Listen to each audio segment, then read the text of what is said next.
that stakeholders know how to engage public in civic education, so that we can give civic education that is very inclusive, progressive, and responsive to the needs of the voter, so that they can be satisfied and updated always that IEBC is doing this and this, and we can give feedback during these forums. And so it's a broad strategy that will come from institutionalizing it in the law and the regulations, and making sure that it is monitorable regularly and to the ground. Thank you, Mr. Bakari. How just finally a small point. Yes. How do you anchor a training program in law and regulations?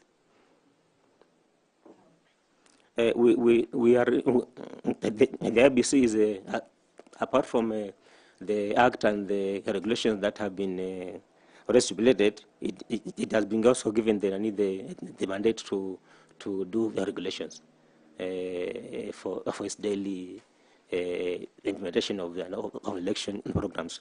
So one of the things is you can make a regulation, you can make a policy, and make sure that I lobby my colleague commissioners to make sure they support, because one of the things that it is challenging implementation of policies is leadership goodwill. So if I can lobby my colleagues to support these training programs and making sure that they are anchored into regulations, it will be a plus, and civic education will be effective in the ground. Thank you, Mr. Bakari, and all the best. Thank you, Balos. Thank you. I want to invite FCPA Tanwi to ask you some questions. FCPA, please. Thank you, Chair. Bwana Bagari. Yes, Mhasibu. The cost of elections have been a big discussion throughout this interview. Kindly identify for us 5 causes of these high cost of elections, or cost drivers, if I may put it that way. And using your data skills, data analysis skills, your results-based management, what proposals would you have to help in reducing the cost of elections in the 5 areas that you will have identified? Thank you.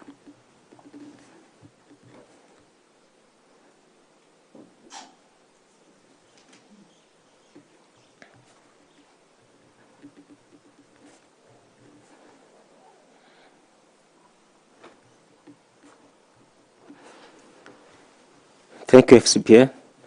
Before I answer, I want to acknowledge also the IEBC Secretariat in their recent report, the post-election evaluation. They acknowledged that one of the researches that they did was to a survey to get to know why the high cost, to get to know the high cost drivers in election management. And one of the things that they acknowledge, you told me to them 5. One is technology. Technology is a very expensive thing, and so the other day that the CEO was before the parliamentary committee said that they were proposing to drop the current KIMS kit and require others, because I think they are obsolete, or there are some functions that they cannot they cannot function again. So election management through technology is very expensive. Secondly, the operations of the election day, especially the HR function, employment of the temporary staff. During the 2022, I think we had over 560,000 temporary staff, and these are people who need training, their subsistence allowance, and some of the challenges we have in this country is that they can stay even after 1 month. They haven't been paid. So just that is one of the them, things. And then what I'm interested in is the solutions. Okay, okay. So just mention that. Okay, so technology. Thank you. Yeah, and then the solutions is what I'm interested in. Thank you, FSPA. So technology, I said in the first one, the election day, training and recruitment of temporary staff, security management, also is a cost driver, voter education, the civic education is also a cost driver, and also voter registration is a really high cost driver in management of elections in this country. So to your second part, you said how I can use my RBM model. Yes, and your data analysis skills. Thank you, SPA. I said earlier, it has not been the norm in this panel that you give a chance for a candidate to present maybe a PowerPoint. But like I said, I have some draft models that I have for each program in the IBC election management. So I'll start with the... Give us highlights, just yes, highlights. yes. Of what, I'll start with the... Okay, maybe I can just start with the one about education. About education is entails a lot of stakeholder engagement. And results-based management, like I said, is the attachment of input or resource to every to a verifiable output, outcome, and income and impact. So in voter education, we need to make sure we partner. We do first stakeholder in the model. You do stakeholder analysis. You know your stakeholders. They'll be the political parties, the voter, and other stakeholders. That is for stakeholder analysis. And then you also for each stakeholder, what cap, what hat are they wearing? Is it are they beneficiaries? Are they stakeholders, just stakeholders? Are they financiers through taxes? And also, you develop KPIs for every stakeholder. What they need you to what they need to see to make sure what education has reached the local wananchi. So there's a lot of data that is in IBC, lying in IBC, that I can draw a lot of insights from, like the voter register. I can be able to analyze and make sure and see what category of people is lacking behind in voter registering as voters. So we are able to put more of the finances in voter education in that particular group. So this will be a model that it will be interactive, comprehensive, and progressive, in that for every indicator we have data that supports this and is effective implementation, so that that particular stakeholder or that particular stakeholder can see that we were at this baseline, and now we have been educated, and what has happened is that this group of people have now more of them have registered as voters. We were at 20%, we are now at 30%. So on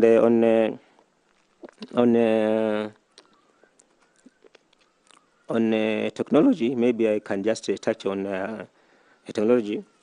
In technology, SPA, results-based management, technology is very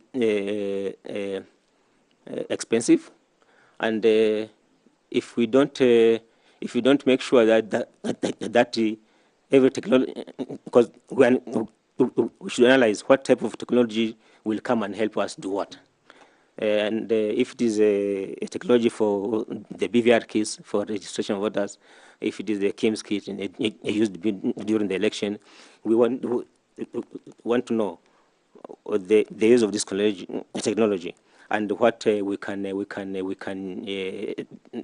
can use as our funds to make sure that we only only procure technology that is helping us to solve a certain IT issue, also facilitate us to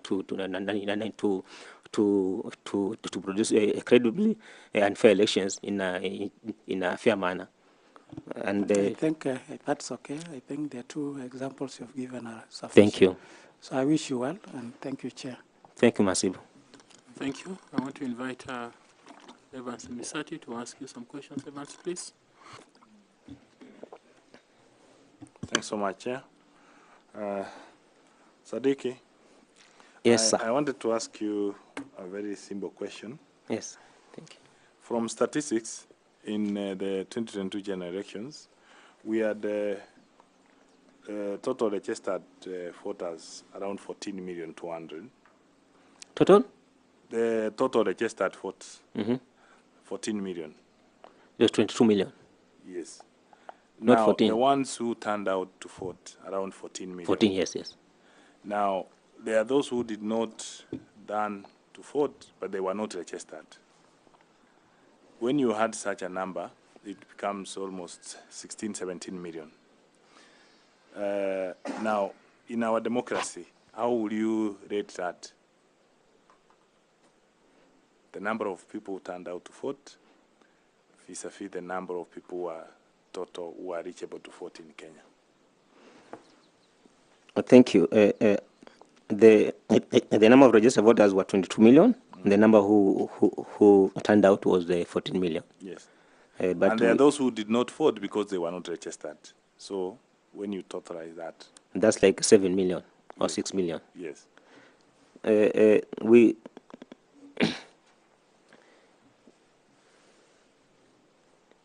talk about the equality to vote and also the universal suffrage. And when you have a bigger number of people who did not turn out as voters, you must know why they did not turn out to exercise the democratic right. And having a lot of people not turning out begs a question that maybe because the issue is the trust in IEBC and the confidence, and also the things that happen in the polling day, violence. People are afraid maybe they might be harmed. People I think that the election results have already been declared somewhere. So one of the things that's good. That's a good.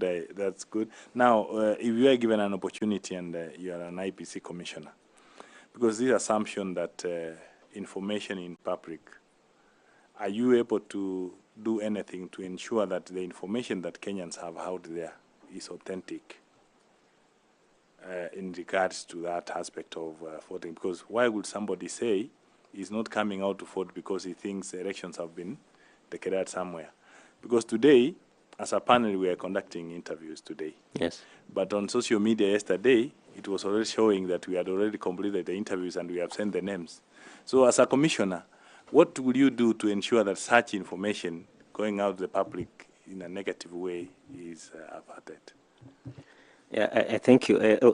One of the things, Chair, that is very important is, you see, and this is why I ask myself so many questions.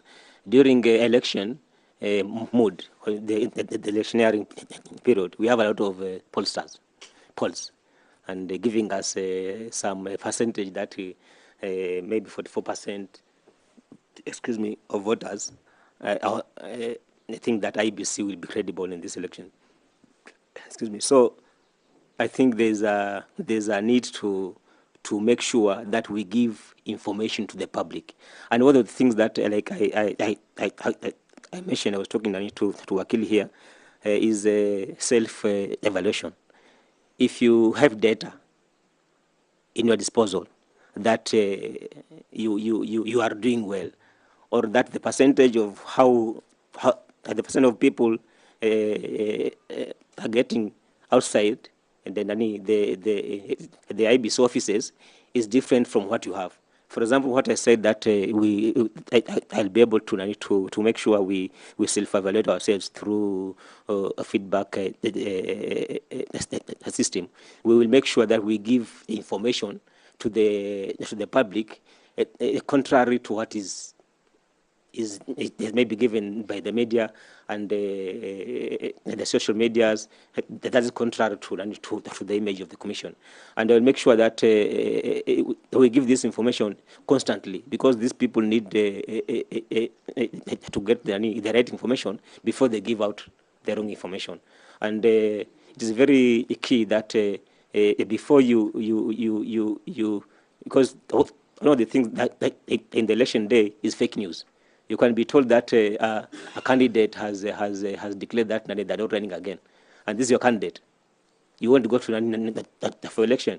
People come to election day only to vote for one person, maybe MP, but because they have 6 ballots, they have to vote anyway on the other ballots. So,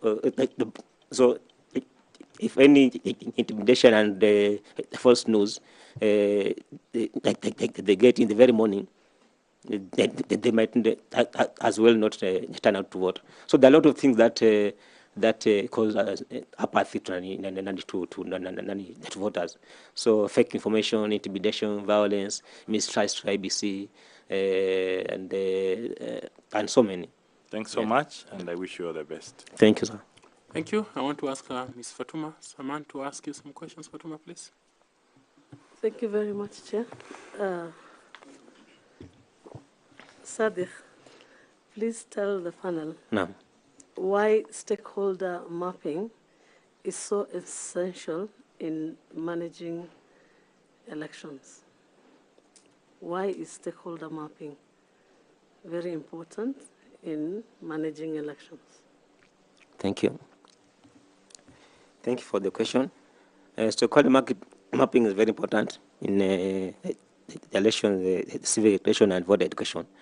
In that you will know, when you do stakeholder the mapping, you will know which stakeholder needs what kind of information, and what also secondly you will know which stakeholder can be found using what mechanisms.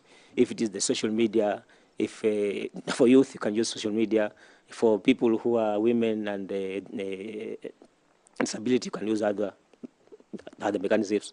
So social stakeholder mapping is very important, because you will know if it is a source, how well can you engage them, the systems and the mechanisms that you're going to engage them. If it is PWD, they have their own ways of being engaged. That is be effective. And also if it is if they are women and other special groups like the youth, you can engage them through the social media. So having stakeholder mapping is essential, like data collection. It's a data collection tool that will make you know that a certain stakeholder, I am maybe, for example, the kind of information that you are going to give to your youth who has a lot of information from social media is not the information that you can give to women, because every different kind of stakeholder has some deficit information. So you will know by how much can I make sure that I engage political parties. By how much can I make sure that I engage women? By how much can I make sure that I engage the youth? And it is also important, but that you'll be able to know how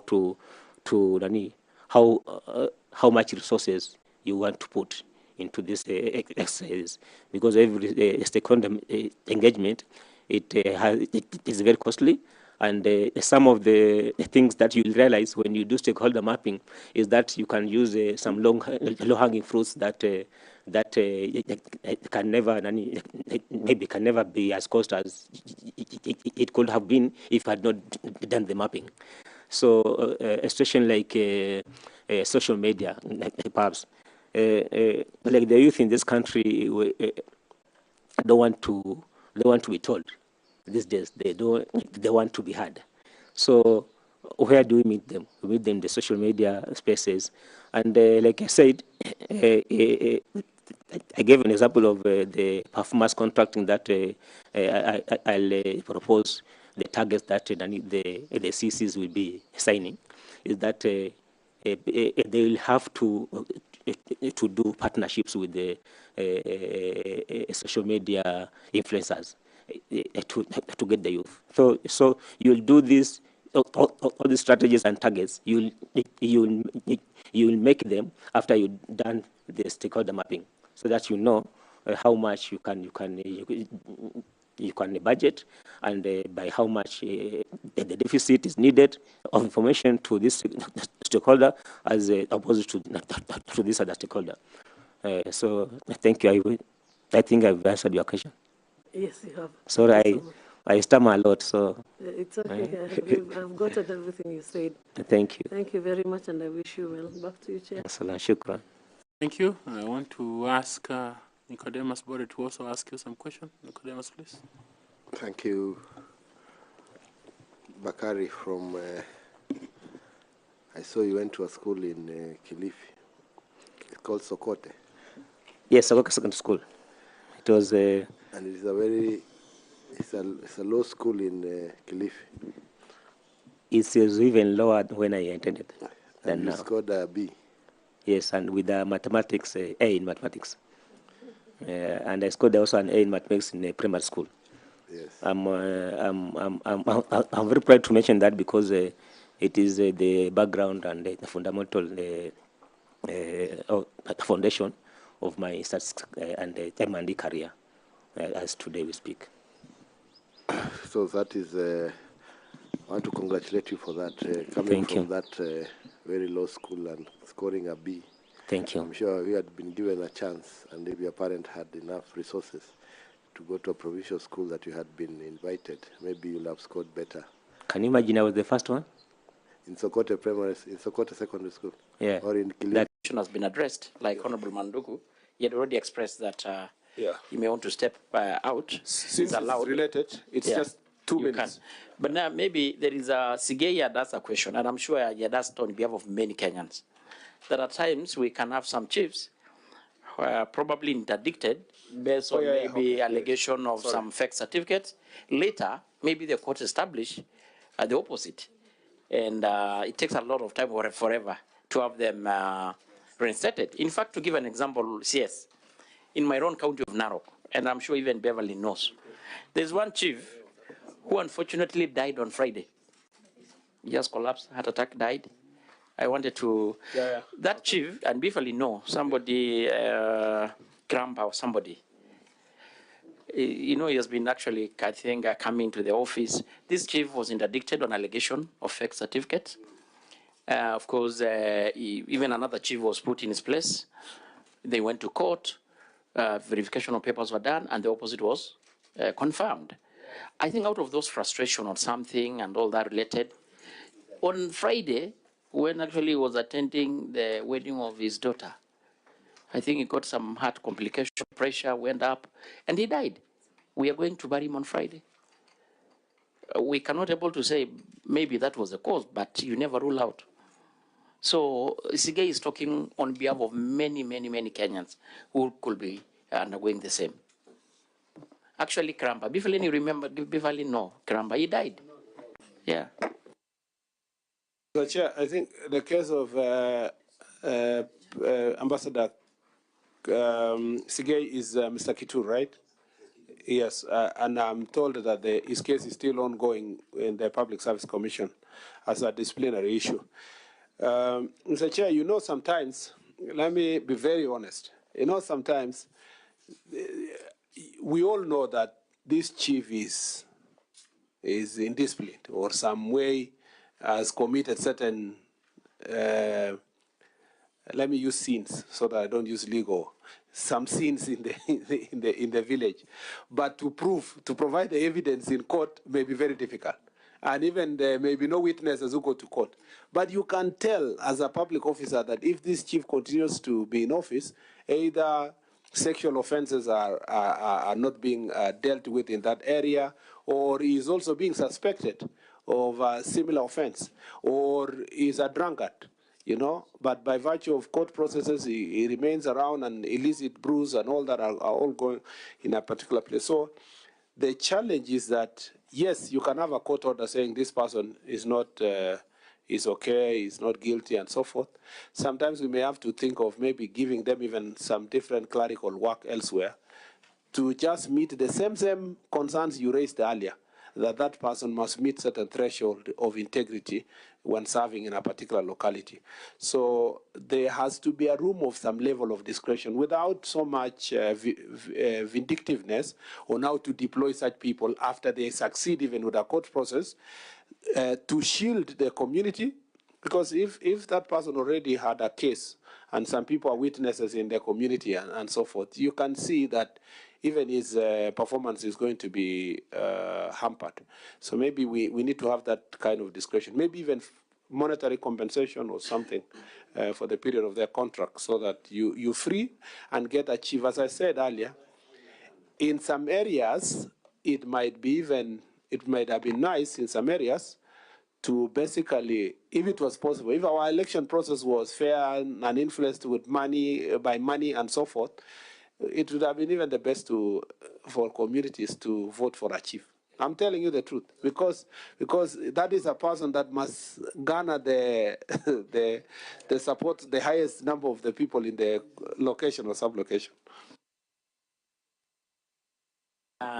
Exhaust the follow-up question, the related.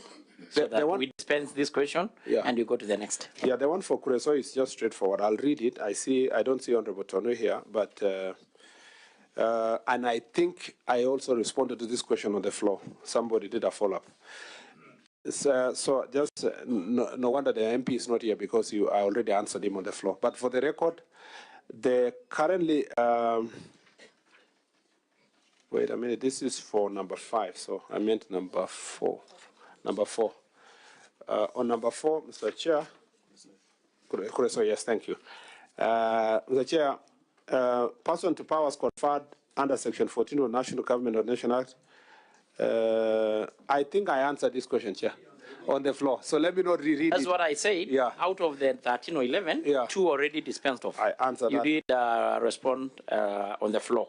And then, question from Honorable Koech and one from the Kuresoi.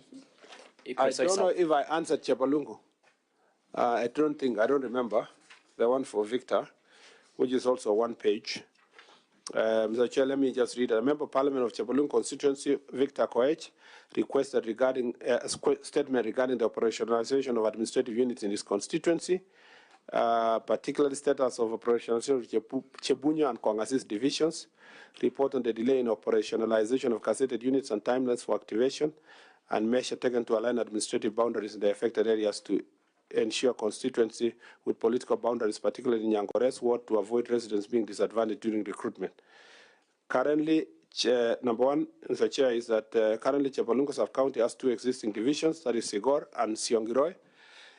Divisions, the gazetted administrative units in the said sub-counties are as follows. We have Chepalungu, Chepunyo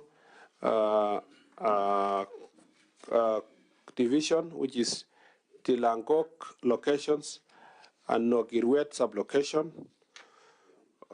We have Kongasis division. We have, these are the locations, Tilangok, Kamongil, Koimiret, Kabisoke,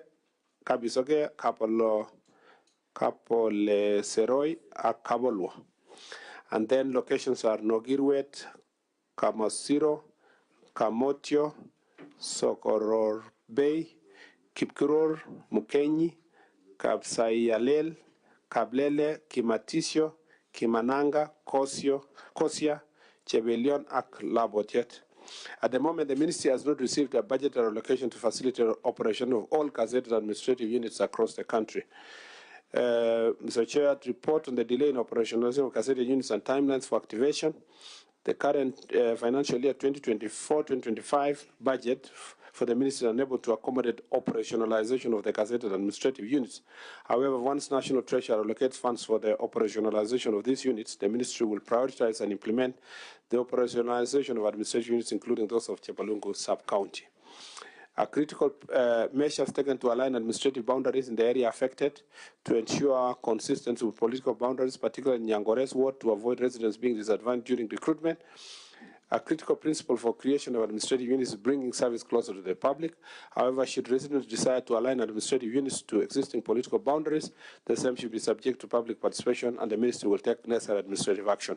I actually had a one-on-one conversation with the MP on this issue. The disadvantage of part of the administrative units are in Chepalungu constituency and part are in Bomet East, was it Bomet Central?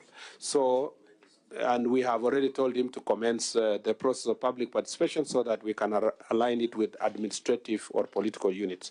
So, Chair, I think those are the only relevant questions. I think the question of administrative units was really exhaustively discussed on the floor.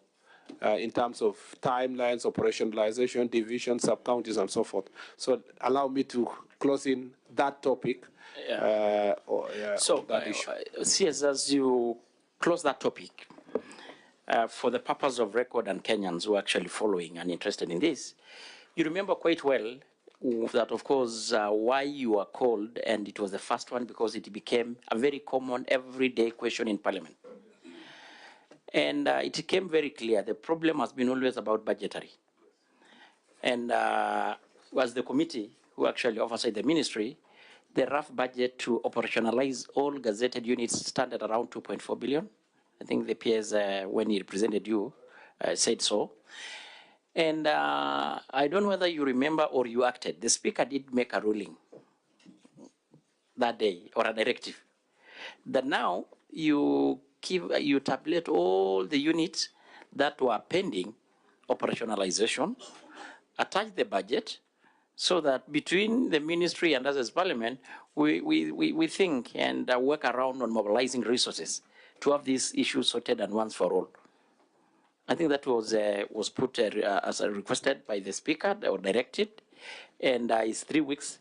We have not received the same. And you know we are making commitment to hear Kenyans. Yes. Mr. Chair, the truth is that that information was not submitted during the budget process. But I will replug it and submit to the Speaker's office. But it is within your purview and the budgetary process already. Even when the PS appeared before you, he appeared with the documentation on the same issue. So maybe for just avoidance of doubt, we can resubmit at the end of the day today or tomorrow morning for just avoidance of doubt. But in terms of our budgetary request for 2025, 2026, that information is fully supplied for purpose to support the budgetary process. Just for record, because even the Speaker directed, you can either through direct or through the committee.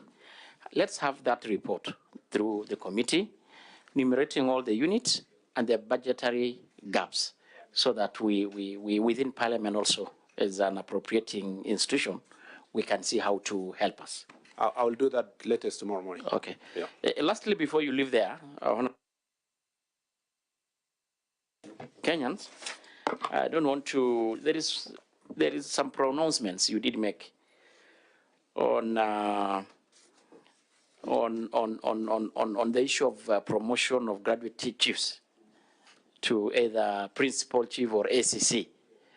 Do you have a policy to support that? And if yes or no, what were you insinuating really, and what is the plan toward the same? Secondly, so that you can able to just respond to that, you know, Kenyans are even writing. They're following. I think on the issue of administrative units, when the peers appeared on your behalf before this committee, so that we dispense this question, we listed several units that at least there's some level of plan to include the 24 sub-counties, the 100-something divisions. It is now a month. Where have we reached in the operationalization, the posting of such officers to this unit, so that Kenyans can be able to get the services? Maybe you can respond to the two, then we take you to the next question. Let me, for the promotion of the ACCs, yes, of the chiefs to ACCs, yes, Mr. Chair, it's already happening, but in small bits. But what we have agreed is that when we advertise the next lot of ACCs, we will ring fence a certain number for the chiefs. Say if you do 100 ACCs, we agree after consultation that we'll do 30 be given to chiefs who meet the qualification, so that they can feel, Mr. Chair, that they will be encouraged. It will encourage them for as long as they meet the minimum qualifications. The same way all other adverts in other ministries require these positions are reserved for those who are applying internally, and then the rest is externally. So it doesn't need new policy. It is within the framework of public service requirement, but we will now be deliberate to say that this number can go to chiefs, and this number goes to new cadets or new graduates who come from outside the public service sector itself. That, and also in the revision of the policy, we have agreed, based on my public engagement with and the feedback from the chiefs in the Coast region after visiting the 6 counties, we think that it's important now in this review process to have clarity on scheme of service progression. Even for a chief, even if he's not going to be an ACC, they should not stagnate at the place where they were hired perpetually. There has to be a scheme of service that by the time he's retiring at 60 is at a higher level of payment, but also he has been promoted accordingly. So then design which courses must you get at a certain stage and so forth. Again, that is an area, and unlike the case where it has been that someone is assistant chief from and earning the same amount for 10 years, 15 years, and so forth. The same feedback I got from the ACCs. The ACCs have also stagnated for a long period of time as ACCs, basically because we're all saying, okay, if you promote them, which sub-counties are they going to head and so forth. But there are many places in public service where the ACCs can serve at the rank of DCC. Again, we want to make sure that that is smooth and clear. This is in line with our objective to make sure that there is high morale and there is fairness, there is equity in the public service itself, Mr. Chair. And this was really part of the feedback I got, or we got as a ministry when we went for these public engagements with our officers across the 6 counties that we have visited as at now.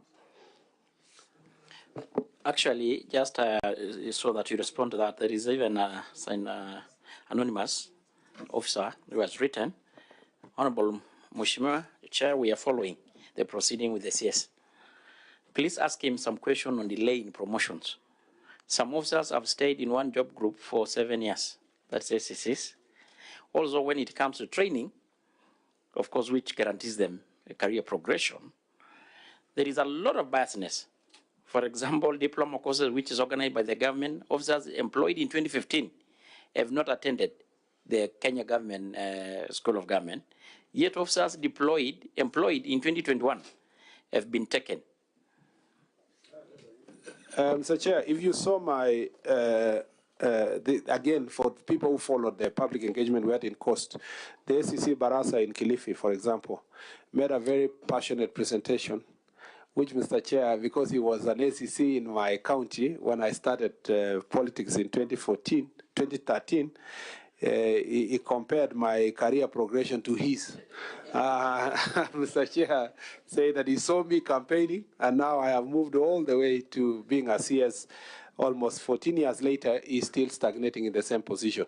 So it is a very real situation faced by many of these public officers, and we have recently just finished a training for the SECs, about 800 of them, and you will see their promotions happening in the soon, as we promised them. So the process is working on, and once that is done, we'll revisit for the chiefs and the assistant chiefs. Again, they have the same level of complaints that the SECs are having. And also, that was the case for the DCCs, which is now being sorted.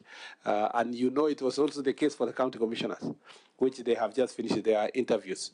I think the last lot is finishing this week, so that then they have been acting as county commissioners for far too long. So again, this is just an area that required some reorganization, and we are doing our best to make sure that it is properly organized and that they are being taken care of, even as they take care of our concerns as citizens of this republic.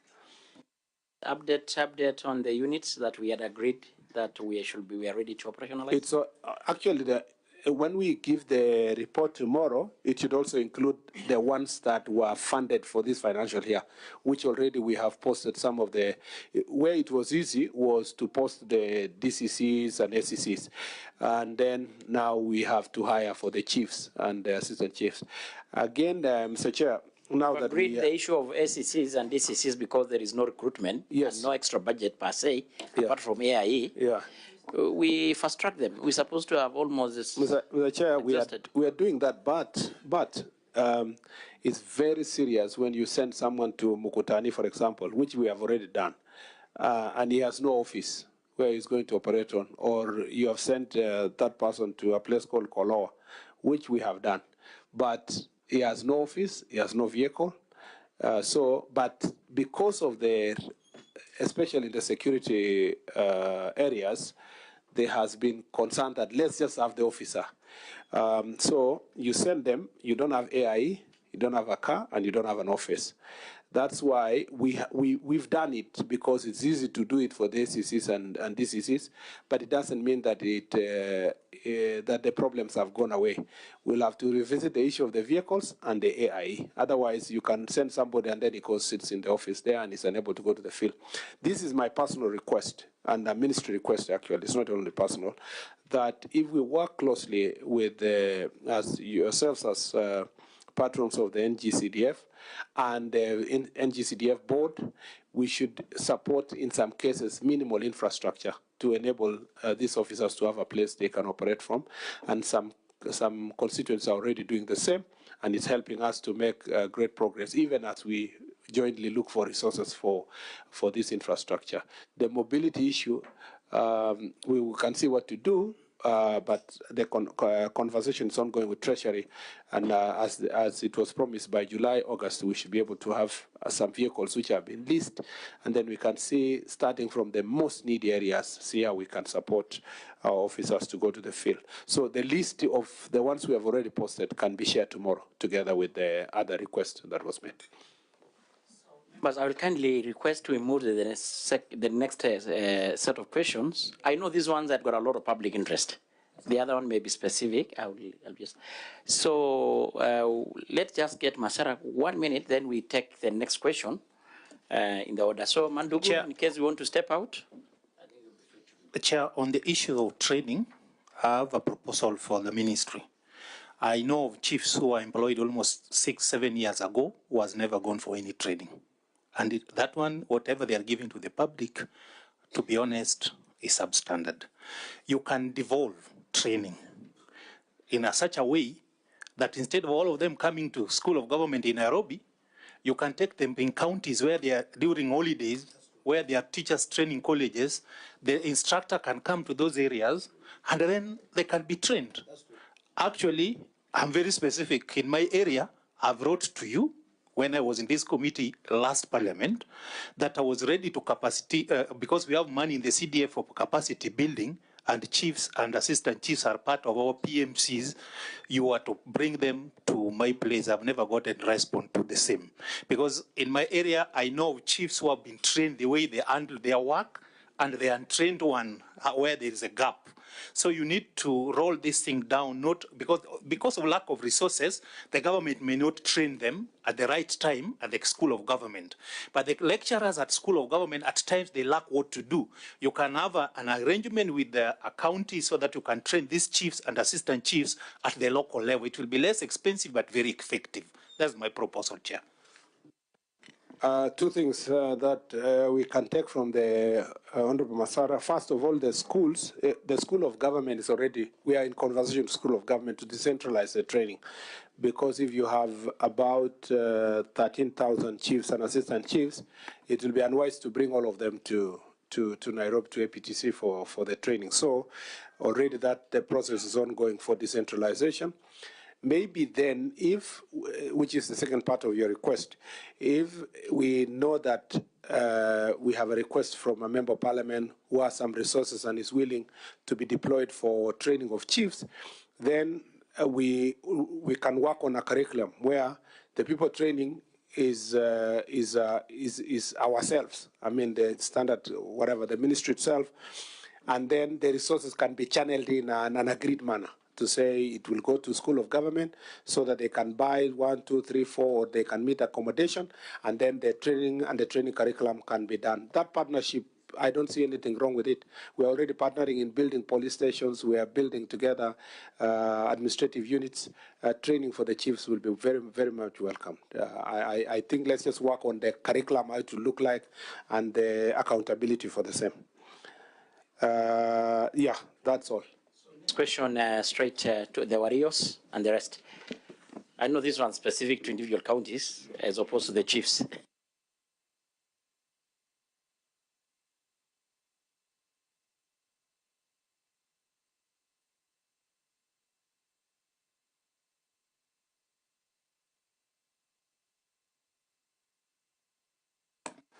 Maybe in the Senate. I've answered this question before.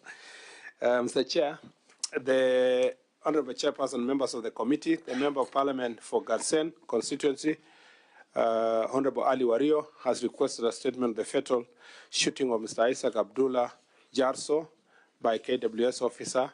The Honourable Member particularly sought to be informed on the status of the investigation into the killing of Mr. Isaac Abdullah Jarso,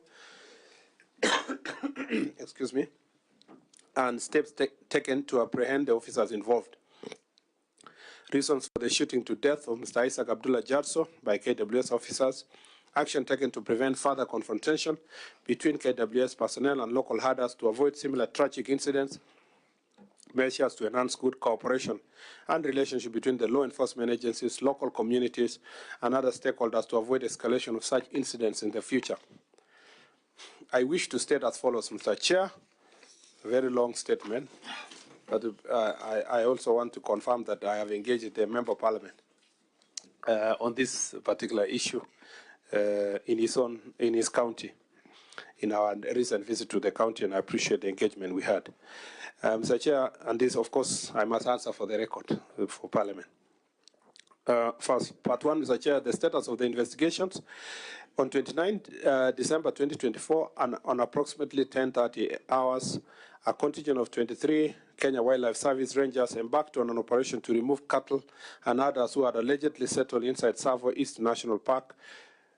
During the operations, the Rangers encountered Isaac Abdullah Jarso, now deceased, his family and friends at his Manyata. When the Rangers attempted to arrest the deceased, an altercation ensued, escalating into physical confrontation between him, his friends, and the Rangers. This confrontation resulted in the fatal shooting of Isaac Abdullah Jarso. At 10:45 hours, the incident was reported to Garsen Police Station by the area sub-chief of Kone sublocation, Mr. Said Omar, Vide OP number 18/29/12/2024. Officers from the Kone Police Post responded promptly and found the lifeless body of Isaac Abdullah Jarso, a 42-year-old male lying in a pool of blood in his home compound. The body had gunshot wounds on the upper right thigh. Investigations commenced under inquiry number 4 of 2024 of DCI Delta with officers documenting evidence at the scene, recovering 4 spent cartridges at the scene. The body was moved to Malindi Sub-County Hospital mortuary for preservation, where a post-mortem examination was conducted, confirming that the cause of death was due to gunshot inflicting injuries.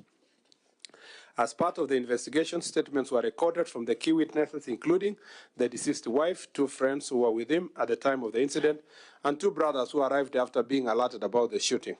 Additionally, statements were taken from KWS Rangers involved in the operation. To facilitate forensic analysis, all the 23 rifles used by the Rangers during the operation were collected and escorted to the forensic laboratory in Nairobi for ballistic examination. The ballistic expert report is yet to be finalized. The inquiry file was forwarded to the Director of Public Prosecution via letter number, DCI SEC LCA /4/4/7 volume 11/92 dated 15 January 2025. In response, the ODPP, through letter referenced here, dated 14 February 2025, directed that several additional matters be established through further investigations, including the fire and ballistic report. The matter is still under active investigation by the DCI, and once concluded, appropriate action will be taken against anyone found culpable of the offense. Every effort is being made to expedite and conclude the investigation to ensure justice is served. Reasons for the shooting to death of Mr. Jarso. Mr. Chair, an attempt by the Rangers to arrest the deceased led to an altercation that escalated into a physical confrontation involving the deceased, his associates, and Rangers. During the scuffle, Isaac Abdullah Jarso was fatally shot. From the overview of the incident, it's clear that one or more of the KW officers may have been involved in the fatal shooting of Isaac Abdullah Jarso. However, investigations are ongoing to identify the specific officer responsible through a ballistic analysis to establish which specific firearms discharged the 4 spent cartridges recovered from the scene. Once the investigation is concluded, our appropriate legal action will be taken against the KWS officers found culpable in the fatal shooting. Number 3, action being taken to prevent further confrontation between KWS personnel and herders. Measures being undertaken include enhancing coordination between security agencies, conducting joint sensitization forums with local communities on conservation laws and grazing boundaries, increase patrols in high-risk areas, promoting community policing initiatives to foster dialogue, build trust, and ensure peaceful coexistence between wildlife authorities and pastoralist communities. The last part, number 4, Mr. Chair, is the measures to enhance the good cooperation and relation between the law enforcement agencies, local communities, and other stakeholders. The National Police Service has instituted a comprehensive framework aimed at strengthening cooperation and fostering positive relations between the law enforcement agencies, local communities, and other stakeholders to prevent the escalation of conflict and ensure sustainable peace. Key interventions include A, strengthening community policing structures. The government is revitalizing community policing initiatives by establishing and supporting Nyumbakumbi clusters, community policing committees, and dialogue forums that encourage continued engagement between officers and the public. Multi-agency collaboration of all the agencies and sister security agencies to working together. Number 3, civic education and public sensitization. I thank you, Mr. Chair. Think to comment or? Thank you, Chair. I'm not satisfied with the answers. Of course, the late Isaac Jarso was murdered in December. Till date is 4 months, Mr. Chair. The KWS, through a press conference or advert, the following day they accepted that they murdered the Isaac Jarso, and they sent a condolences message to the family. Those officers from DCI, they took those 23 guns the following week to DCI headquarters. Till now, Chair, is 4 months.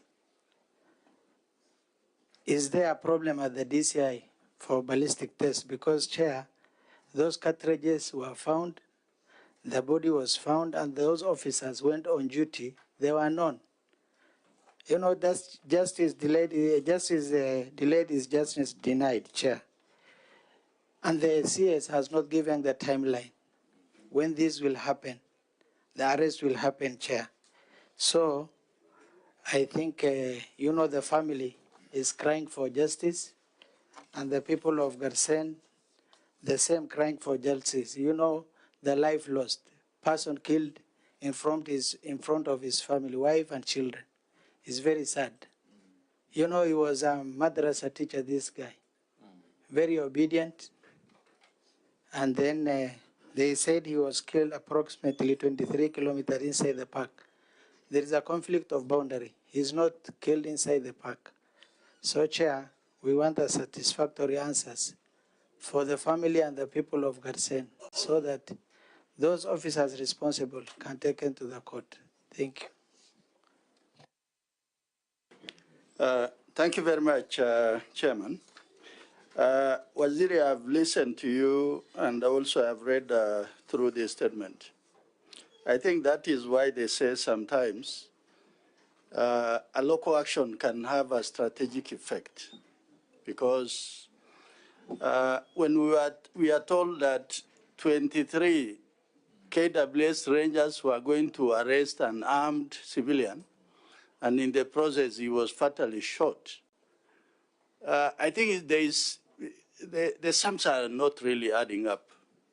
And I think this is a clear case of travesty of justice, that the minister is wanting to do a good job or at his headquarters, but somebody at the ground is really trying to make sure that the laws of the land do not add up in the end. So for that reason, the only good thing they did from the beginning is to follow the law, that all those 23 guns were actually confiscated and they were taken for ballistic. That is the law. But I think 3 rangers, they must have been a commander. They must have identified who shot this fellow. If there was even confusion, then it could be between 1 or 2 rangers. So for that reason, listening to Honorable Ali there and also your response, I think as a committee, what we really want to ask of you is the DCI must, within the shortest time possible, give us a clear indication of people who must come before the law. Because if up to now nobody is before the court, it simply means this is an incident that will slowly die, will lose trace, and at some point now even files will disappear. So for that reason, I think the honorable member is very clear, and also you are very clear in your response. Please give us a timeline so that people must do their work. Thank you, Honorable Chairman.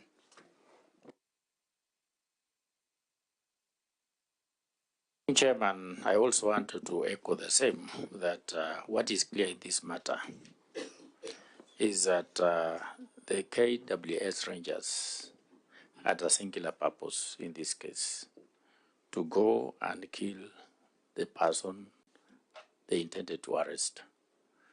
Because as the Vice Chair says, you know, 23 guns, and somebody shot in his own compound.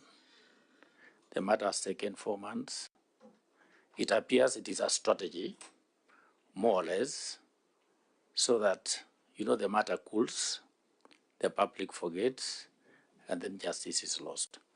So, Chair, it is important that the Minister pushes the DCI, because there is no reason whatsoever why the DCI is acting slow in this matter, so that justice is finally gotten for the bereaved family. It is important, Chair, that it is expedited. Otherwise, let it not be a strategy, because this is a very poor person, so that the family loses. Thank you. Because I don't think there is no much really point to belabor on this, because it's extremely very worrying. 4 months down the line, in fact, from your own report, it's a clear admission by the KWS that, of course, they did shoot. The only question was, which gun discharged the bullet? And when as you're aware, it is under your docket. We have been allocating a lot of resources to the DCI, to including the forensic lab, so that the issue of forensic and ballistic becomes speedy. So the easy conclusion here, it's not rocket science. Somebody somewhere must be trying to cover up. That is the only conclusion and reason you can give. So I want to direct us this so that we don't belabor on this. Kindly, Bwana CS, it was not just for formalities and that we called you and this statement was sought. Maybe you can tell us maybe how much time you need so that you can able to follow up and give us a follow-up question, a satisfactory question that is convincing that justice is being done to this poor Kenyan. Kindly. Mr. Chair, unlike many other cases, first of all, let me say that we need to appreciate that this was done expeditiously. For a file to leave DCI to DPP is not, it can show the goodwill in the first place, that the question of cover-up is not there. The desire for the DCI to make sure that someone is prosecuted was there. It's just that the DPP wants certain loose ends be tied together. And so the intention to prosecute this person is there. And I don't think there is room for cover-up, because what's all remaining is the ballistic report. It's very crucial. Which is very crucial, and it's not going anywhere because you can't hide anymore. There's nothing to hide. You have the spent cartridges, you have the process being undertaken by DCI. I also want to confirm that I visited DCI when I became CS in this ministry, like 2 months ago. Yes, February. Mr. Chair, you need to really still support the lab. The lab requires a lot of resources, not just the fiscal resources we are giving, not just the money to buy a lot of the laboratory equipment, but you also need retention of human resource so that they can be able to retain human resource at a certain level. You also know that we have so many cases involving guns across the country. So there's a long line of ballistic analysis on different crimes, banditry, robberies, and so forth across the country. And so this is part of it, of the process. So, and sometimes each one of them is urgent. All of them are urgent. The magistrate is demanding the report to be presented in this. The DPP is demanding a report. So I can give assurance to the public that in the fullness of time, this person will be charged. There is no escape route. Somebody somewhere will be charged. The same way I gave the same undertaking on the case of Nakuru, which was also involving KWS. Maybe at some point, we need to perhaps have a meeting with the Ministry of Tourism and Wildlife, and particularly DG KWS, on disciplinary cases involving a number of the officers in KWS, not just in that area, but across, and how best that can be handled. You know, for the police, we have the internal mechanism within the police, and we have IPOA. So how do we handle the KWS? Do they have a mechanism internally to be able to deal with these officers? Do they even have processes of suspending these people until their case is concluded? So even if they have not been charged, they should be able to take internal disciplinary measures until you can prove that the specific officer was involved. Like every other Kenyan, it concerns me that 23 people went to arrest one person. There is no evidence that that person was armed with a gun, and that eventually, you know, you had to use a gun for 23 people against one person. I think it's an armed individual. So in the presence of his family, I think it is a matter of justice, and we must be able to follow this issue to the ultimate conclusion. So, Mr. Chair, maybe in our next session, you can prompt me, even if it is on different issues, we can be, by that time, we should see how far we have gone. I do not also wish to, because the police and the DCI operates independently, and I cannot direct them, I do not also wish to give an undertaking that in 1 month it will be done. But using our good officers, we must be able to facilitate and push them to do so. But what we will not allow is a situation where there will be cover-up in the end. So do we say, fair to say, in good time? Why don't we revisit this issue again in another 3 months and say in 3 months we can give an update as to how far we've gone, and maybe at that point in time we can come with the DCI himself so that he can also express some of the challenges he's facing.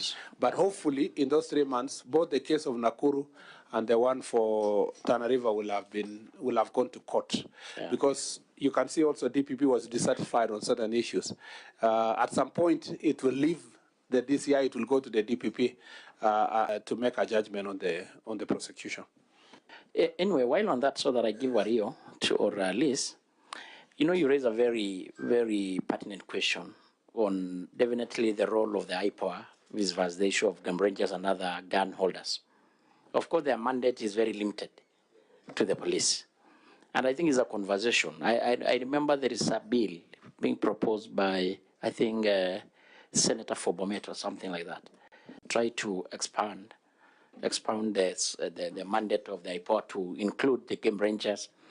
Because even these rangers in the game reserves by the counties, I remember the CS, our very good CS here, we went to Narok to launch these rangers to be NPR.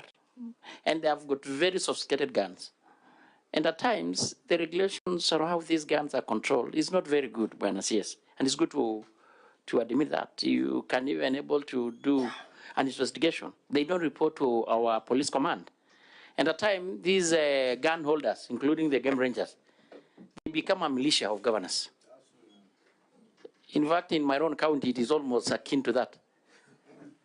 It's an issue that we may bring to attention very soon. They don't report to any command of the police. They just become a militia of a governor. Of course, I'm also interested to be one, but I'm not saying it's the right thing to do. So I think because it's not a subject of the day, it's an issue that we are considering as a committee, really to have an engagement. We are going to farm up the loose end on the issue of these guns. So let's really just a minute and Wario, so that we close this and go to the next. Yes. Thank you, Chair, for this opportunity.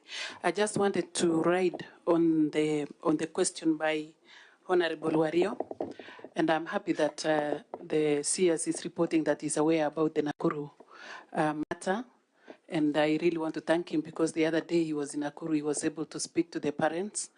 But I'm happy that, again, he has repeated that he is going to bring all these reports in 3 months. But CS, it is so scaring to discover that the people who are supposed to protect the lives of the people are the ones killing these innocent people. And what I want to ask today as a member of this committee, as a leader from Nakuru, if someone is found to be having maybe he has done some mistake, I don't think it is right for the security people to kill instead of arresting and taking them to court instead of killing. It is a concern, and it's really bringing a lot of problems everywhere. As parents, we cannot allow this. As leaders, we cannot allow this. But I want to thank you because you've committed yourself that in 3 months you'll bring a report that will speak on Honorable Wario's and the Nakuru matter that concerns the KWS and Kenya Forest Service, where 2 people lost their lives, and parents are still waiting for the reports. Thank you. Protas, you want to talk about it? Yes, on the killing. Then we give Thank you, Chair. For the purposes of record, my name is Protas Akuja, Member of Parliament for Loima constituency. Chair, I think KWS has been spot on killing innocent people. A case in point is where KWS sprayed bullets using an helicopter in Turkana, Lake Turkana. Members of Parliament for those particular constituencies, especially Turkana North and Turkana Central, raised a statement, and that statement has not come in the floor of the House or even in this committee. And efforts to reach even the DG for KWS has been futile. And I think that case came way back, like somewhere in February. And that case, nobody has followed. So KWS has gone even beyond using helicopters to spray innocent people and kill them, and they are not taking it anywhere. So CS, you need to comment on that, because that has been raised several times and nobody is giving an ear. Thank you. So before Kaikai, Honorable CS, I want you to note on the issue of the electoral. Actually, it came to the House severally, and even the Speaker suggested that we had a joint meeting between the Interior and the DG, KWS. But the DG, KWS, I'm sorry to say, he became dodgy. And so kindly give, this is your docket. I think I follow up on what suggestion of my colleague. Maybe you look away of convening a joint so that we see the intervention on the killing of Kenyans in Lake Turkana by the KWS. So maybe let's give Kaikai, then Wario, you will wrap up and we close this. Okay. Thank you, Chair. For the CS, we see it in the corporate, we see it in developing societies. Because when we ask about how long will it take to finish a forensic test, we're talking of 3 months. Is it possible within your plan, as part of good practice, to ensure that there is a documented process flow so that where you sit or where the PS sits, if in the event there's an issue, a similar issue coming up, we can say within 14 days, if a gun or the remains are provided, we are able, you can say it on top of your, that look, within 14 days we'll have this sort of a process flow. Because if you talk to your counterparts in developed societies, they will actually tell you we can get it even within 72 hours. You've mentioned the issue of laboratories. With our friendly devolved partners, because when you talk about budget, we're struggling as a country in terms of funding, but have we made efforts to speak to our traditional friends? An example, to even plant here a laboratory, which in the process they'll also give you trainers, and they'll also ensure that there's that continuous improvement in terms of technology. Thank you. Thank you, Chair. I appreciate also the CS for trying to give justice to the family. Also, Chairman, the CS said the NPS or the DCI, they're independent. So I am kindly requesting the committee also separately to invite the DCI to come and explain, because this matter is very weighty. The CS said he has answered in the Senate. No action has been taken, and now before the National Assembly, I'm kindly requesting, because this matter has really brought stress even to the community. Your able PS was there with the president, I think in June. The same place, Connie. In fact, president felt for them, he gave them sub-county. You know, those people live far away from Garsen. Around 167 kilometers from Garsen. There is no police presence. Last parliament, we built a police, a very big one. It still is a police post. When the matter comes, they report to Garsen. So I think, CS, also you promised to come and open the Tarasa sub-county. I think you should do it as soon as possible for those people to get justice and government service closer to them. So I'm kindly requesting the committee, if possible. I'm not doubting the response by the CS, but 3 months is long, Chair. He said in 3 months. 3 months is very long. So, I think the CS was clear on that point, that of course having the file already with the DPP, we give him some allowance to engage the independent, of course, institution. Chair, I'm requesting okay, I'm suggesting, for the time. We are concerned as you are. We know an innocent Kenyan has lost life unnecessarily. So because the CS is in charge and of course responsible with the policy and directive, normally we have a very close interaction and engagement. Maybe once we come back from the recess, we're able to give an update. If necessary, we may call again the CS with the DCI to come. Most obliged, Chair. Just quickly, Chair, so that we finish on this issue. First, let me let me appreciate that there are policy issues that are coming from this question, which are beyond the death of Mr. Jarso and also Brian Odhiambo in Nakuru and other places. The question of how do you hold accountable KWS rangers across the country?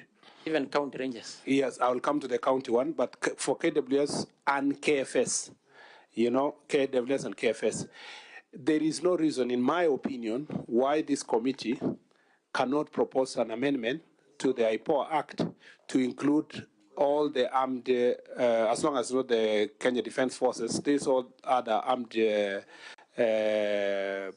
agencies or institutions in the country to come under the IPOA oversight, so that then they know that there's a watchdog that is watching them. But there's also no reason why the KFS itself and KWS cannot have internal mechanisms of a separate internal mechanism that deals with the rangers themselves, so that you can be able to deal with these questions of discipline and perhaps improve on training. I'm not saying the police don't have the same problem, that they do, but as soon as it happens, we have a POA in place, we have the internal mechanism we have, and now it's acceptable, even within the police command, that there is no need to defend a police officer who has committed excesses because he is operating outside the requirements of the law. We only defend police officers who perhaps found themselves in a fight with armed groups and so forth. But for somebody who goes to kill an innocent civilian, the law is very clear when it comes to the police, but it should extend to KWS and KFS. On the part of the Kenya, the KPR, Kenya Police Reservist, or National Police Reservist, who are either operating as rangers in counties or the security we are using in different places, I don't think, Mr. Chair, there is a reason why IPOA should not be involved. I don't know why. Because they are police reservists. They are part of the National Police Service. They are even coordinated from the headquarters of the IG's office. So there is absolutely no reason. Indeed, cognizant of the challenges we have in terms of command and control of the KPR or the NPR, we have now working on the revised policy that is ongoing. In fact, working together with NPS. I should be meeting the team tomorrow to update how far they have reached, because we want to have clarity. We have 10,000, although we are not very clear because of the old KPR team. When I went to Tana River, I remember Honorable Ali, that people are saying we have even KPRs who are over 80 years old, because they were registered in 1960s, 1970s. Nobody has followed up where they are. They have their old wooden gun, We in this policy, we want to make sure that everybody is registered, everybody is accountable to an OCS in the neighborhood. We have clarity of when do you cease to be an NPR. If you are aging or you become, in fact, in some places, the old KPR, they consider the gun as a family property. So it's always handed over from there to this son, to this uncle, so because there was no clarity of policy on how to manage it. Now that we have up to 400 in one county, 500 in one county, it's important that they are all organized so that they don't become, they don't support criminal activities in where they are. They are accountable to the OCS, but also accountable to IPOA and accountable to the National Police Service, because 10,000 is a critical number. NPR plays a very critical role. Most of these MPs that come from marginalized areas, they think the only request is NPR. When they come, they say, please, we want the NPR. They don't even ask for further deployment of police officers. They ask for locally the NPR. So we as we increase the numbers, we want to make sure that the policy. I promise that in the next 2 months, we should be done with this process so that we bring it to this committee, and then we can have a workshop to discuss it, and then we continue with the stakeholder engagement, and eventually we will have clarity on command. Where law needs to be amended, we will then leave it to the committee with the proposals of amendment so that they can do the amendment. But at the moment, it is standard operating procedures that we want to put in place for the NPR. The last thing is... So maybe says, because I know Masara wanted to say something, for your information, actually, not surprisingly, the issue of the very ordinary NPR, which we are using in our north Rift, the north part of the country, I don't want to emphasize the importance. Yeah. Actually, the problem we have, and I'm talking out of experience, is of course even the game rangers. Yes. Because now their recruitment is done by the county governments. Of course, their remuneration done by the same, and majority of the time they recruit their supporters. So here are supporters who are armed with sophisticated guns. Of course, we then have the rogue governors. They convert these people to be part of their militia or organizing group. I'm sorry to use that word, because of course, exceptionally, they are good ones. But now, because I don't want to bring that, it's a big topic, and I think it is a conversation that we will plan. We have been having issues as committee, so that if need be to affirm some loose end in our acts, we need to, because like in Narok, I've given you an example, you are also a constituent there. They don't respond to any command of our police. It is the employees of the governors, they're the support group of our governor, and these are armed people. But now maybe we don't open that. But no, the point I was just saying is that rangers are KPR or NPR. I wish that understanding was fast achieved. So what we are doing in the policy proposal is to see how then these rangers can be answerable to the OCS in the next door, and where do they interact with the county police, county security committee or sub-county security committee. That nexus is what is missing, both for rangers, and you know rangers are in Narok, Marsabit, they are in Laikipia, they are in Isiolo, they are in Samburu, they are in Tana River. So a number of these places across the country, and I don't know if Turkana have the rangers also for county government, but it is important that, and you know, the interesting bit of the rangers actually is that they can do a very good job.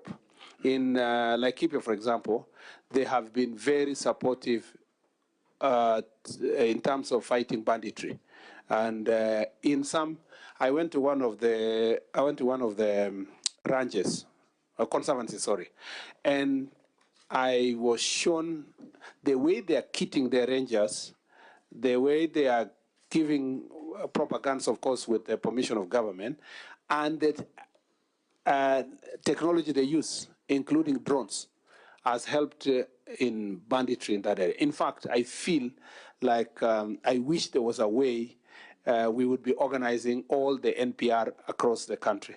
But of course, you know, they're paid better, you know, they are kitted better. And so we can get value from these rangers. I don't think we properly organized and with proper view of the police service, they can be of great help. And the ones in Laikipia have been of great help in recovery of livestock, including recently where the Conservancy is also offered, including their aerial power to support recovery of a lot of livestock in the neighborhood. So there's a benefit that comes with it. I don't really think that there's anything wrong with the county government establishing and putting these people. And ordinarily, if you are employed at the time of, if the governor is Honorable Tongoyo, and you have been employed at that time, generally, as human beings, some loyalty is here and there. But as long as they're trained and they appreciate that that loyalty cannot go beyond certain boundary because you are an armed officer of a national government, then they will know that they will be held into account. And if we bring IPOA to the mix, it doesn't matter who supported me to be in office, I will try to act independently. And it's also, of course, source of also livelihood and employment locally. So there is a lot of benefits that come with it, including in the conservancies. We'll close this. Masara, you want to say something? Is it a comment or a question? It's just a comment. PS and CS The path you are following is very good, but I took a different path. Why do you think 23 men with a gun shooting one person without a gun? It is a mental issue and psycho support issue. That's why I have a bill, and this bill was generated as a result of a research which was done.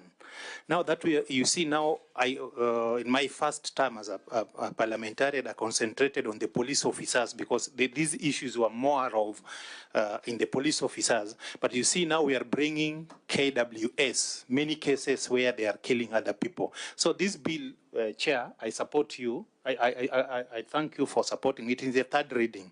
Why don't you go through it so that maybe we can include KWS and other bodies, because the research indicated very clearly that our men and women in uniform are facing a lot of psychosocial support issues. And the bill is going to bridge the gap.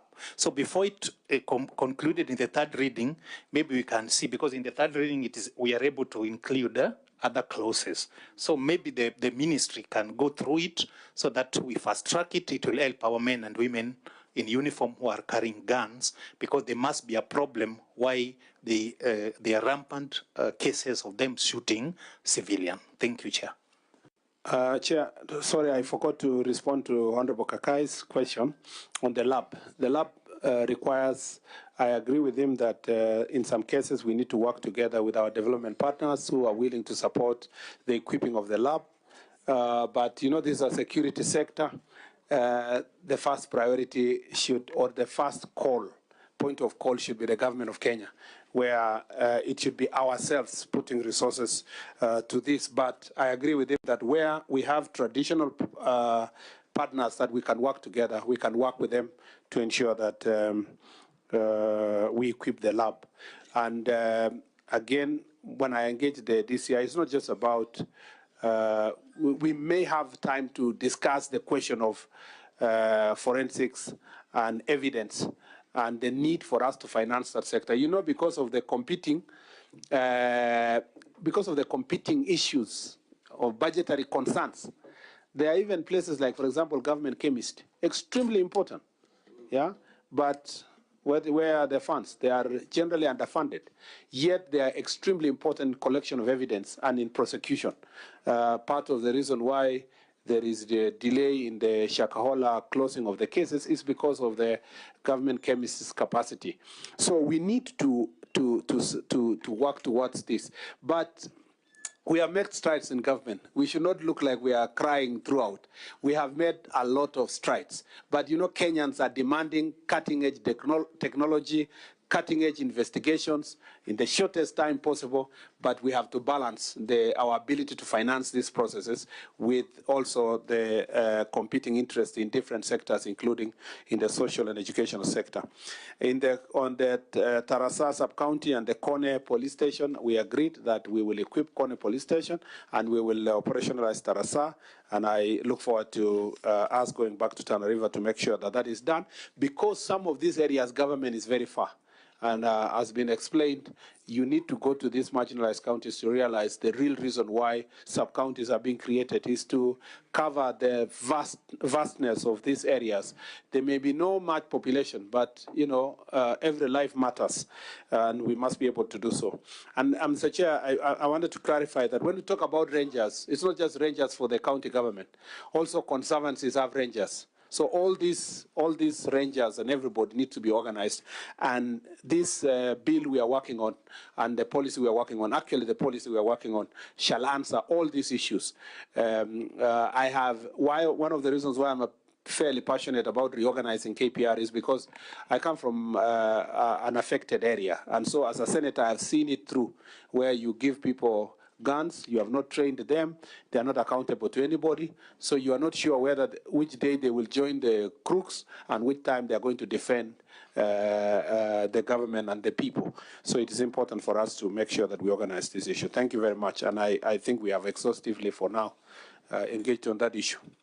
Oh, no, something Pierce has just reminded me here. You might need to have a meeting separately maybe jointly with the Committee of Wildlife and Tourism to discuss this issue of KWS, and perhaps also another meeting on with KFS, because these issues keep coming. And you know, the police, they see this as colleagues. So before even an enforcement is done, if you see the amount of delay that occurred in Nakuru in terms of the access and search for the body of Brian Odhiambo, it was because there were protocols that the police had to get in terms of you have to write, it has to be escalated to DG's office before access is gained to the park. You know, that was totally unnecessary, and I think it's some of those issues that need to be dealt with, because if the police quickly access the park, perhaps evidence would have been, we would have gotten the evidence related to the arrest or arrest of Mr. Brian Odhiambo. Thank you, Mr. Chair. So you can move to the next question, but on the last part, I think I'm going to suggest, or direct rather, we're going to have a joint meeting as suggested by the CS and the PS between ourselves and the Committee on Wildlife, where your office and the KWS will be represented so that we can exhaust such concerns. So the next question from Honorable Hussein Barre. The Chair, that's question number 3. I'd like to respond as follows. Honorable Chairperson, members of the committee, the Member of Parliament for Tabaj constituency, Honorable Hussein Barre, has requested a statement regarding the rampant cases of human trafficking in northern Kenya. The Honorable Member particularly sought to be informed on 1, a comprehensive report on the investigation into human trafficking in northern Kenya and the country, including investigation into the operations of involved recruitment agencies. Mr. Chair, according to reports on missing persons, the police have confirmed several cases of human trafficking where individuals lure youth with promise of a better future abroad. The details are as follows. In Mandera, for example, on 27th, OB number 27/3012 of 2024, Halima Hassan Sheikh, a resident of Bula Mpya and a member of Somali Ogaden subtribe, reported that her 19-year-old daughter, Nasteha Mohammed Sheikh, a grade 8 student at Bula Mpya Junior Secondary School, left home on 29th of December 2024 at around 10:30 hours to visit the Mandera town market to purchase a pair of shoes, but did not return. Efforts to reach her via phone were unsuccessful. DCI officers launched an investigation and established that she had crossed the border into Ethiopia via Suftu. Through collaboration with officers from Ethiopia, she was intercepted on 6th of January 2025 in the Gode region while en route to Addis Ababa. She revealed that she had been befriended by a man on Facebook who had promised to take her to Germany, and he had planned to meet her in Addis Ababa. However, she refused to disclose her Facebook account details to investigators, claiming her phone had crashed. Due to lack of cooperation from both her and her parents, she was eventually handed over to her family. On OB number 2719/11/2024, Mandera Police Station again, Abdirahman Nur Ahmed, a resident of Bula Kamor, reported that his 17-year-old son, Zakaria Abdirahman, a Form 2 student at Kamor Mixed Secondary School, went missing on 18th of November 2024 at around 600 hours. Before his disappearance, he had informed his brothers, indicating his intention to travel to Libya through Ethiopia in pursuit of a better life. Efforts to locate him are ongoing in collaboration with Ethiopian authorities and Kenya KDF liaison officer in Ethiopia.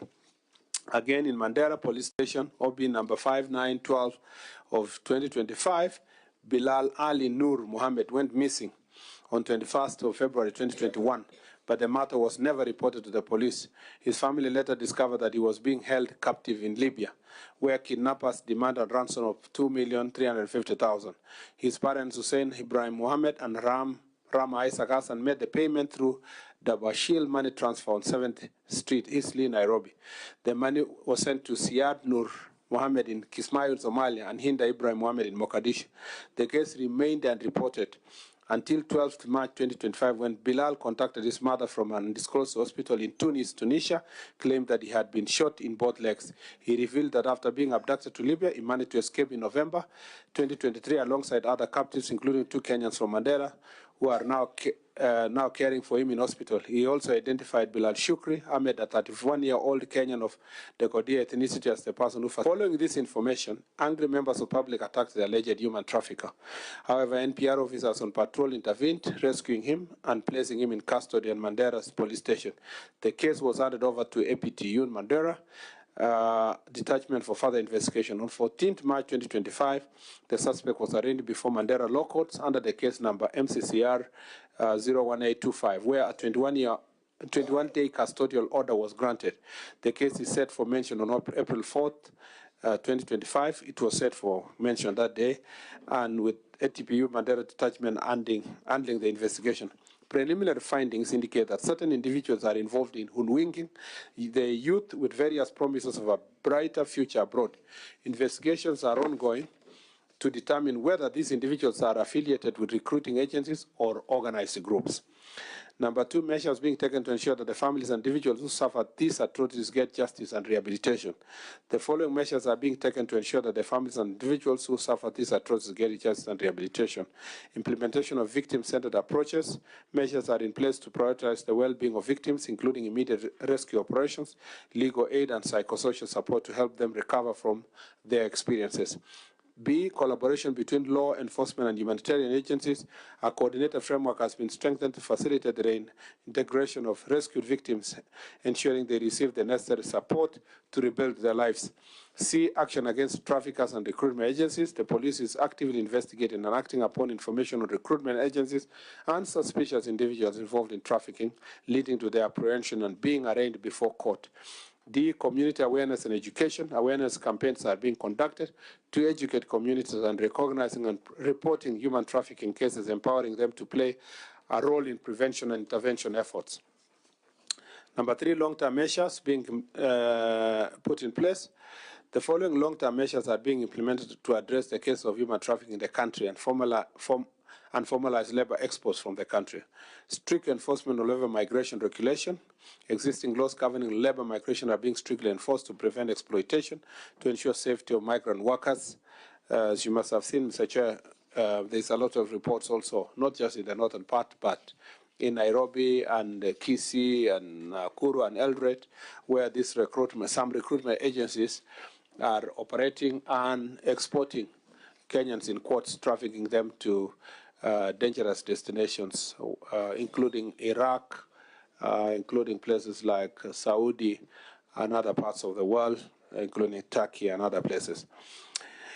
Investigation and analysis of human traffickers. Enforcement agencies are actively identifying, apprehending, and arraigning before court persons involved in human trafficking.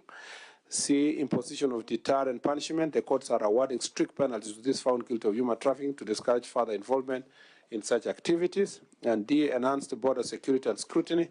Security measures along Kenya northern border have been tightened to curb illegal migration and trafficking activities.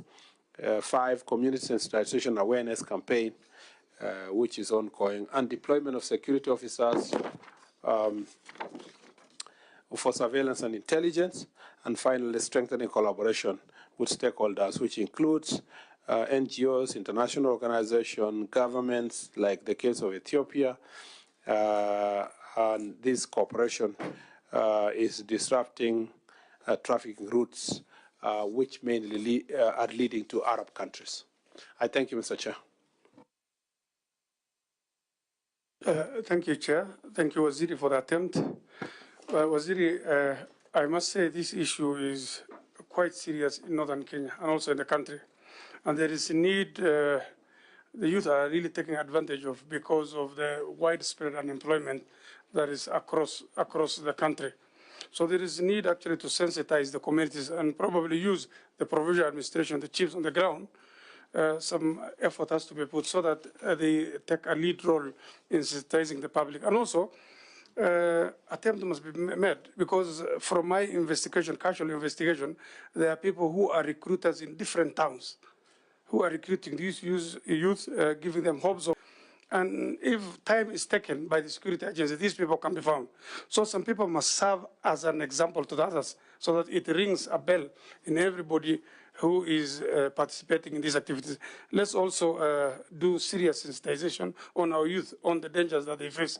I know this is coming on and off, and I'm sure I was told there are 25 young girls from Wajir who are stranded across Libya and those North African countries as they head to Europe. So this is just a small report, but I must say this is seriously widespread. People's organs are being sold in the markets across board. So this is seriously something that's affecting Kenyans and the young people. So deliberate effort from your office through your provisional administration structures, this station has to be done. And we must have some people who will serve as an example. Thank you so much. Yeah, thank you, Chair. And Waziri, if you have realized when you are going through your statement, most of the OPs were from Mandera. This is an issue that is giving us headache as politicians from those areas, because a mother who has never handled 10,000 shillings, never. Her kid just goes, you know, they are brokers. Around Isli, around Nairobi, they're here. They're here. They're not any other place. They're here. They don't charge any shilling when they're taking them. When they take them there to Libya or any other places, now they are told, go and talk to your parents, let them send 3 million shillings. The mother has never handled even 10,000 shillings. Then they come to the politicians now. I have personally contributed to, you know, mothers are crying. Their kid, they send a video. You know, some of them shot live. They are shot at the, you know, at the lake. Others are beaten with heavy, you know. You cannot imagine what they are doing. The videos are here in my phone. It will shock you. Now they have to go around the communities. You know, they go around all the leadership. They contribute the money.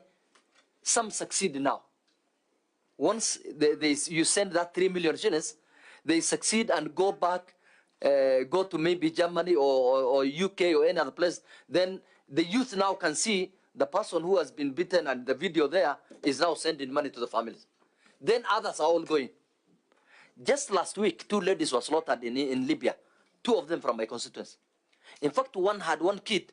She left the kid with her sister, then said she's going to the market. Kumbe, she's just going.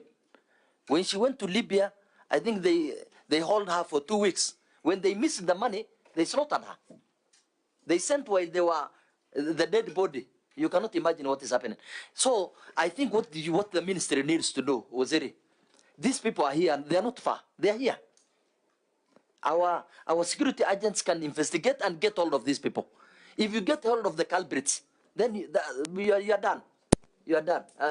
I think we need to show an example to those people who are trafficking our youths. And because they have no job, they have no employment, they have no otherwise. Just 5 weeks ago, the son to my sister who was in my sister's home here in South Sea, we missed him.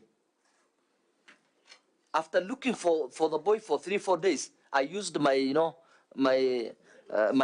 network in our police, our NIS. We got hold of him from Sudan, or en route to those areas. They boarded him at Kenya Airways, and I took him from here. This is a problem that is there and we cannot ignore. I think we need quick action. I think, Chairman, given the concern, I think, Waziri, you need to take a deliberate action. This calls for a collective effort, the local leadership and your office, because it appears that we have so many small cells that are recruiting people. In fact, you cannot say these are recruitment agencies. These are just criminal individuals. They are not registered anywhere, and they are doing their work freely. So if you take a deliberate action to mobilize the leadership in northern Kenya, so that this information, because I also understand that in some areas, people hardly open up and give information to security agencies. But with this information that is coming and is very alarming, it is important to have that and move.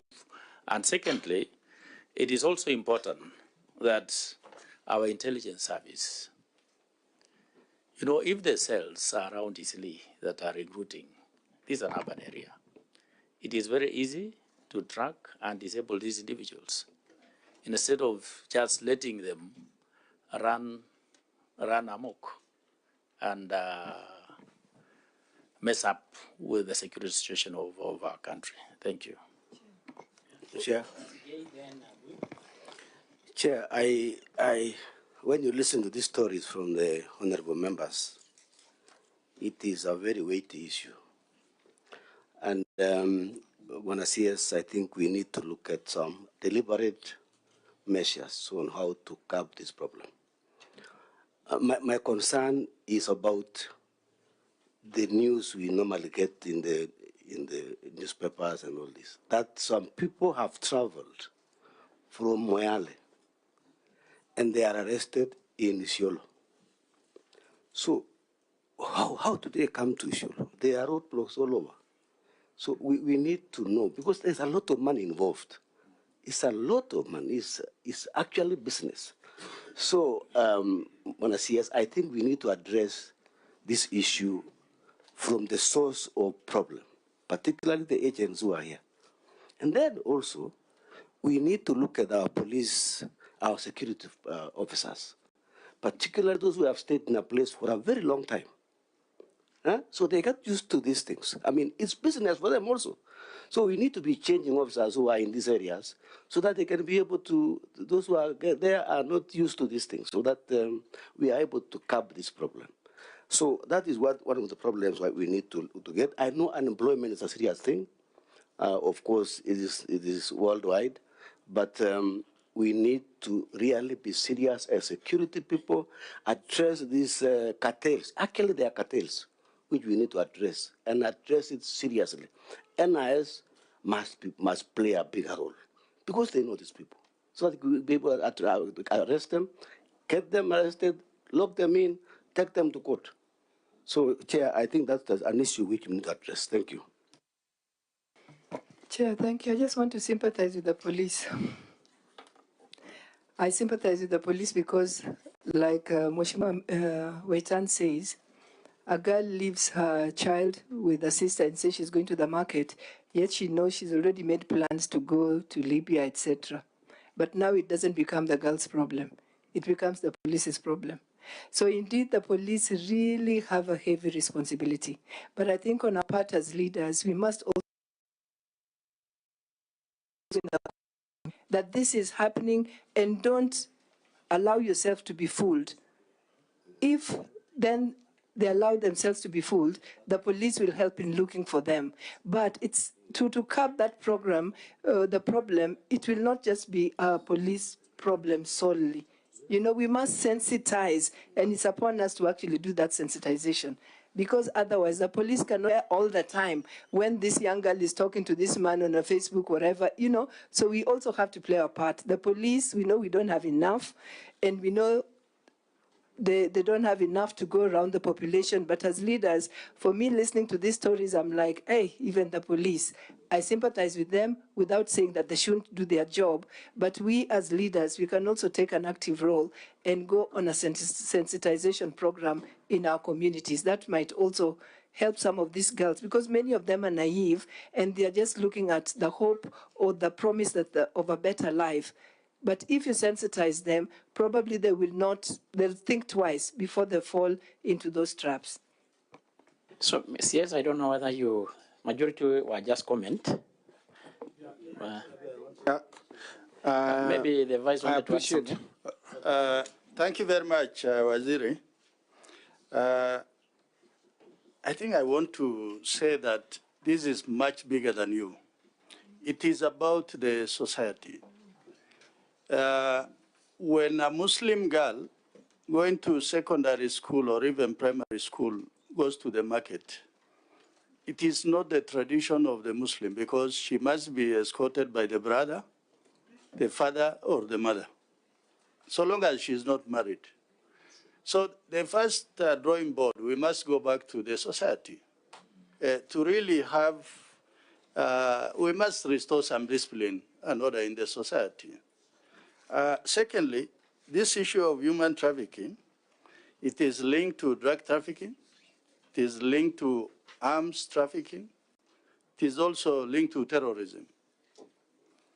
Last night I was driving from Marsabit, and I stopped at 6 roadblocks, together with one at Achas Post, where we have the multi-agency. And every of these askaris are going to inspect, they are going to check the IDs. But they could have just flagged me to just go through, but as courtesy, and also I wanted to observe, I stopped and I told them I want to wait.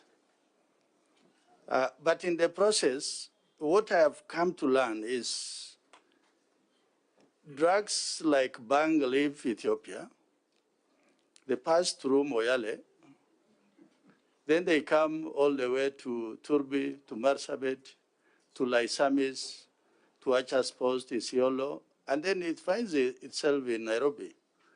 Then you ask yourself, what is the purpose of all these roadblocks? Then it means something is not adding up.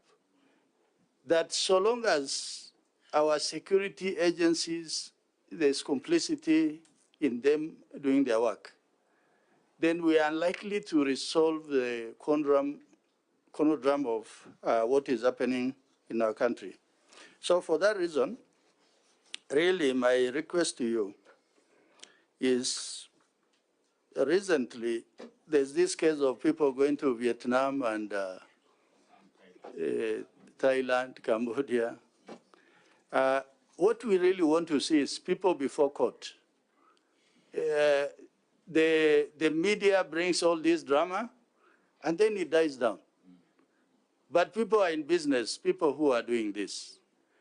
So unless people are before court, and I'm told most of these traffickers are people who hold big money. So they will go to the police station and they excuse themselves to come back another day, not to even to record a statement. So we need to close the loop in terms of who are these people who are involved, so that everybody must have their day before justice. A lady from Mandera is going to give 3 million. Where do you think that money is going to come from? It comes from politicians. Will these politicians have this money? Most likely not. They borrow from all of you. That, oh, please, you send me something. Eventually, it puts the country in a lot of financial difficulties, because that could just be one case that is before us. Which are these many cases that we don't know about? The other thing is this community policing. Unless we have a very effective community policing, so that an incident happens, the child disappears for 2 hours, the community around there must know. The police must know, so that there is alert. But once it becomes normal, disappearance becomes normal, then I think you are unlikely from where you sit to enforce the law or to direct the police in one way or another. Thank you, Chairman. Mr. Chair, I totally agree with the comments, and I appreciate the comments from the members. This thing of human trafficking, as you know, is a serious global problem, okay? And we have laws here, we have institutions globally. It manifests itself in, in very different forms, some of which are very subtle. For example, if you're talking about the people who are going to Myanmar, Vietnam, and all those other countries, ordinarily, they will just go through the normal recruitment agencies, and then, you know, the process is processed, and they're saying people are going there, they are going to do official jobs, and then when they reach there, they are used for sexual exploitation and other things. So it's also important that we look at these things holistically. In mapping out, for example, the labor agencies, we need to have few registered non-labor migration agencies. We also need to make sure that the society is aware of this, what is trafficking, and before someone allows their child to go out of the country, they should be able to know where they're going, which job, where is the application letter, and so forth. But again, they also take advantage of illiteracy. That's why they go for the marginalized areas where literacy levels are very low. I don't know. This is just off my head. I don't want to be a roadside declaration kind of a person. But I think at some point, like we have established other special units, perhaps a special police unit for human trafficking will have to be established at some point. It might be actually necessary so that even if it is not a full-fledged, that it is all over, but a smaller unit that thinks through, coordinates the assesses the patterns, receives the intelligence report, and works with the officers on the ground. It might be necessary to have a special unit to deal with human trafficking. We already have a unit that deals with the anti-narcotics unit. Again, we have already had a lengthy discussion with NACADA. We think that NACADA's proposal is that this anti-narcotic unit needs to be strengthened. The IG is working on how best it can be made stronger. In his own words, in the words of the IG, he would like to see it to be at the same level with anti-terror unit, because also narcotics and drugs are becoming a problem with us. So in the coming days, we will be seeing a more bolstered, strengthened anti-narcotic unit. And I think that emanating from this discussion, a thinking around human trafficking unit might be necessary to confront the new challenges that we are facing as a country. As you can see, the cases I read here go back to 2020, 2019. It's been an old case. Then, as Vice Chair said, it's linked also to terrorism, among others. As you all know, that in Marsabit the other day, there was a major operation in Marsabit and Isiolo to dismantle cartel, drug cartel there, led by the OLF. And in the process, we realized that there are also elements of Al-Shabaab that are part of it, because they were involving themselves in acts of mining, at the same time human trafficking and drugs. And we are discussing about Kenyans getting lost, but we also know that these characters were using Kenya as a route for trafficking persons from Ethiopia, through those routes that have been mentioned, and sometimes also through Garissa to Tana River, then crossing Savo East towards Taita Taveta and to Tanzania in some cases, or through Kwale to Tanzania, or through the sea, because there are many sea points that are unmanned. So these are challenges that we must confront, and perhaps, as you have said, it is something we need to think through how best we can make it bigger and intergovernmental in nature, so that then if there's that unit for anti-trafficking, they will then have the human trafficking unit can also work together with the labor agencies to monitor the trends. I can also not emphasize the fact that most members here have said community awareness and civic awareness is extremely important. It's important for us as leaders to voice these issues continuously and to ask religious leaders in every area as we come to use the Friday prayers, Sunday, Saturday prayers to bring awareness. You'll be surprised, Mr. Chair, that this is not just confined to the north. Some of these recruitment agencies traffic people. And there are even a number of cases from Kisii and other parts of the country, Nairobi, of course, in the people we have in Myanmar, Vietnam, and Saudi Arabia and other parts of the world. So it is something that we must continue labor migration without giving it a bad name through human trafficking. And that is, we must separate the chaff from the wheat. I think we take most of these as suggestions from the members on how to make things better. Yes, I agree with Honorable PC Sigay that Ambassador Sigay, that this thing of officers overstaying in a place should come to an end. And again, based on my recent visit to Coast, there was a strong recommendation from all the police officers, OCSs who are there, that it was also dehumanizing to have somebody operate somewhere in Tarasa, as we were told by, or in a place of operation for more than 3 years, 5 years, 10 years. You know, we were being given, Mr. Chair, even cases where a police officer, because he's been posted to Tana River, he thought that he's going to serve there for 5 years, then move to another place like that, or posted to Mandera border. It's an operation area he thought he was going to do for some time, then come to another place and there will be changes. They even decide to marry for the time being in that area, in the hope that in future he will now go and marry properly the way he wanted.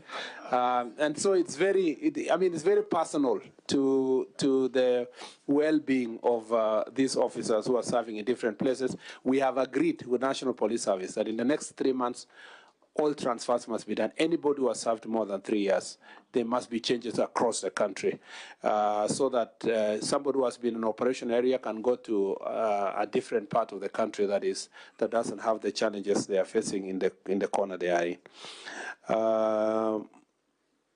And then leaders and so forth. I think roadblocks, Vietnam, yeah, all these are the issues. We take them as suggestions to improve our response on these issues. I think I have a last question, Mr. Chair, which is from Honorable Kakai Bissau, which is question number 9. There are other 3 questions. I don't see the honorable members here.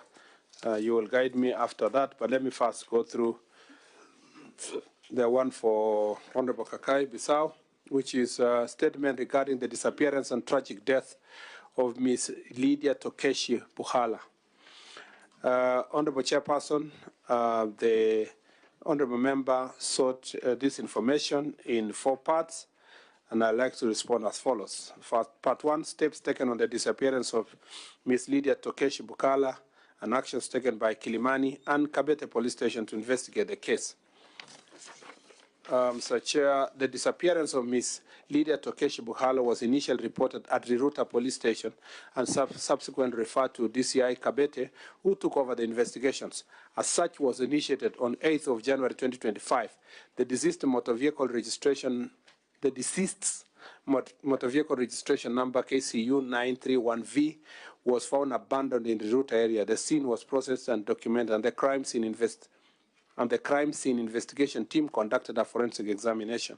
The vehicle was towed to DCI Dagoretti as an exhibit. Number 2, progress of investigation. Mr. Chair, the scene was processed and documented by the crime scene and investigation team from DCI Dagoretti. Relevant samples were collected for analysis and subsequently submitted to the government chemist in the lab reference number provided for, which is A142/225. On 11th of January 2025, a mutilated body of an unidentified female adult was discovered from Gataka Forest. As a result, the DCI Homicide Directorate took over the investigation from DCI Kabete on 13 January 2025.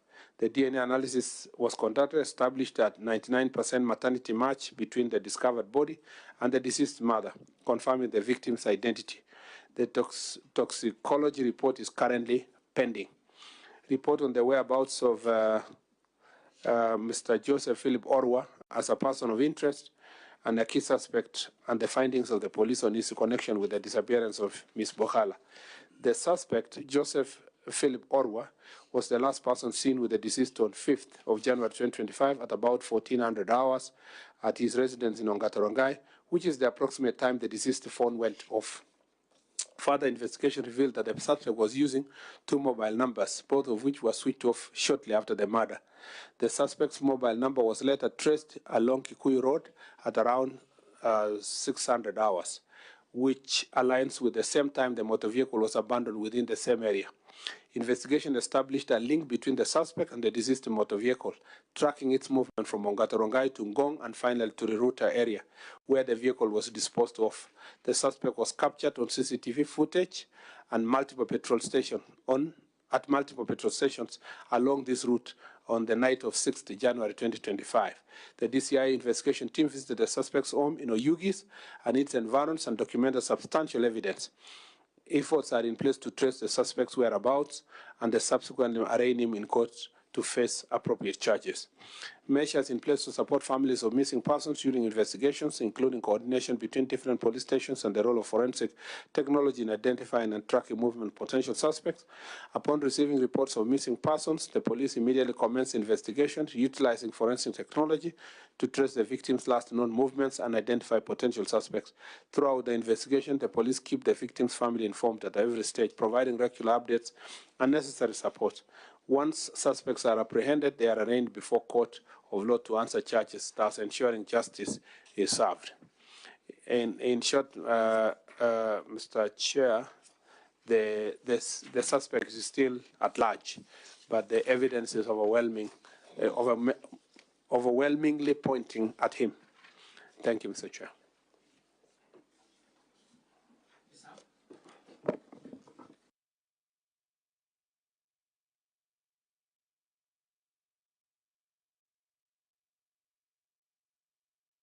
Know who killed Lydia.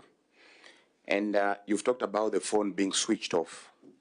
Now, even if the phone is switched off, are you confirming that it's never been switched on and using another mobile number?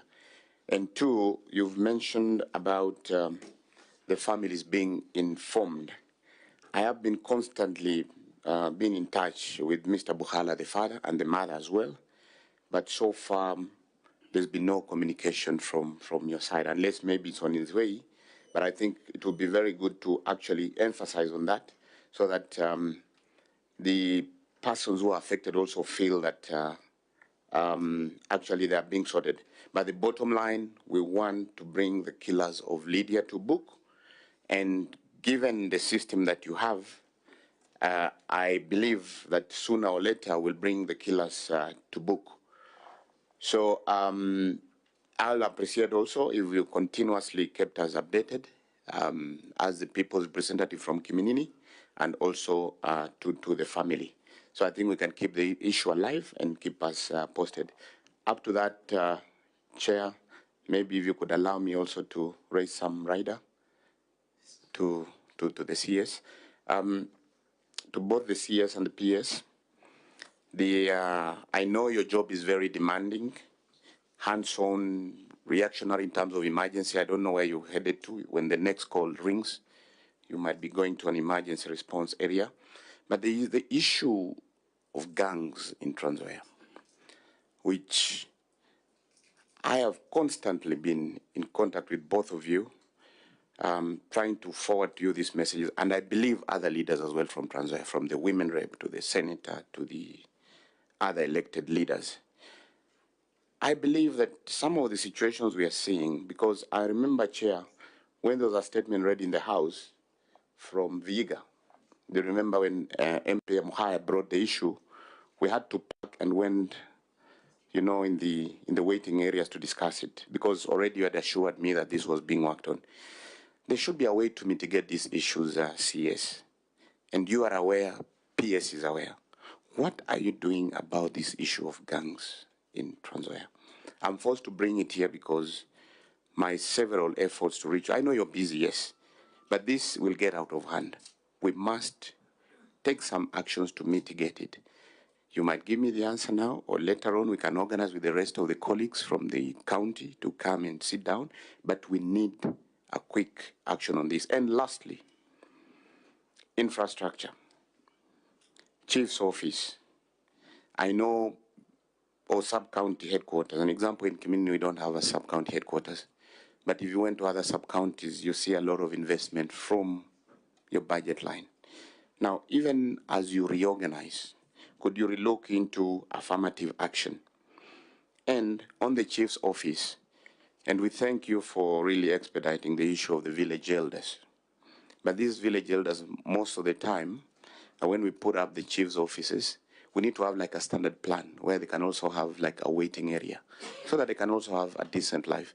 Because I know today, without those village elders flowing through the information upwards to the assistant chiefs, chiefs, DCC, up to the RC, up to your level, it will not be possible if it's not for these men and women. So yes, we appreciate you've come up with the issue of giving them the remuneration, but think also about their well-being in terms of the physical infrastructure.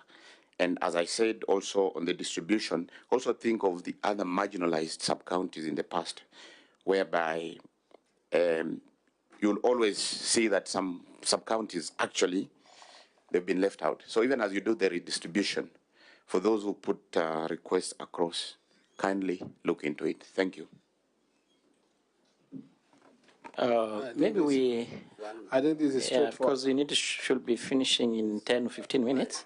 Maybe a rider. You're normally very brief. Yes. First of all, Chair, I want to thank you for this opportunity. I want to thank the CS, particularly for the tours you went the other day. This is what we want: visibility. One of the things which we face in this country is the issue of police doing a good job, but not giving updates to the nation. On a CS, we need to get the police up there again. We need them to be telling the nation about these sensitive issues which are coming up every now and then, so that the nation can be able to appreciate what they are doing.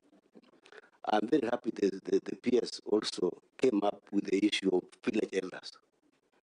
And let me tell you, CS, I was there over the weekend. The village elders are very excited.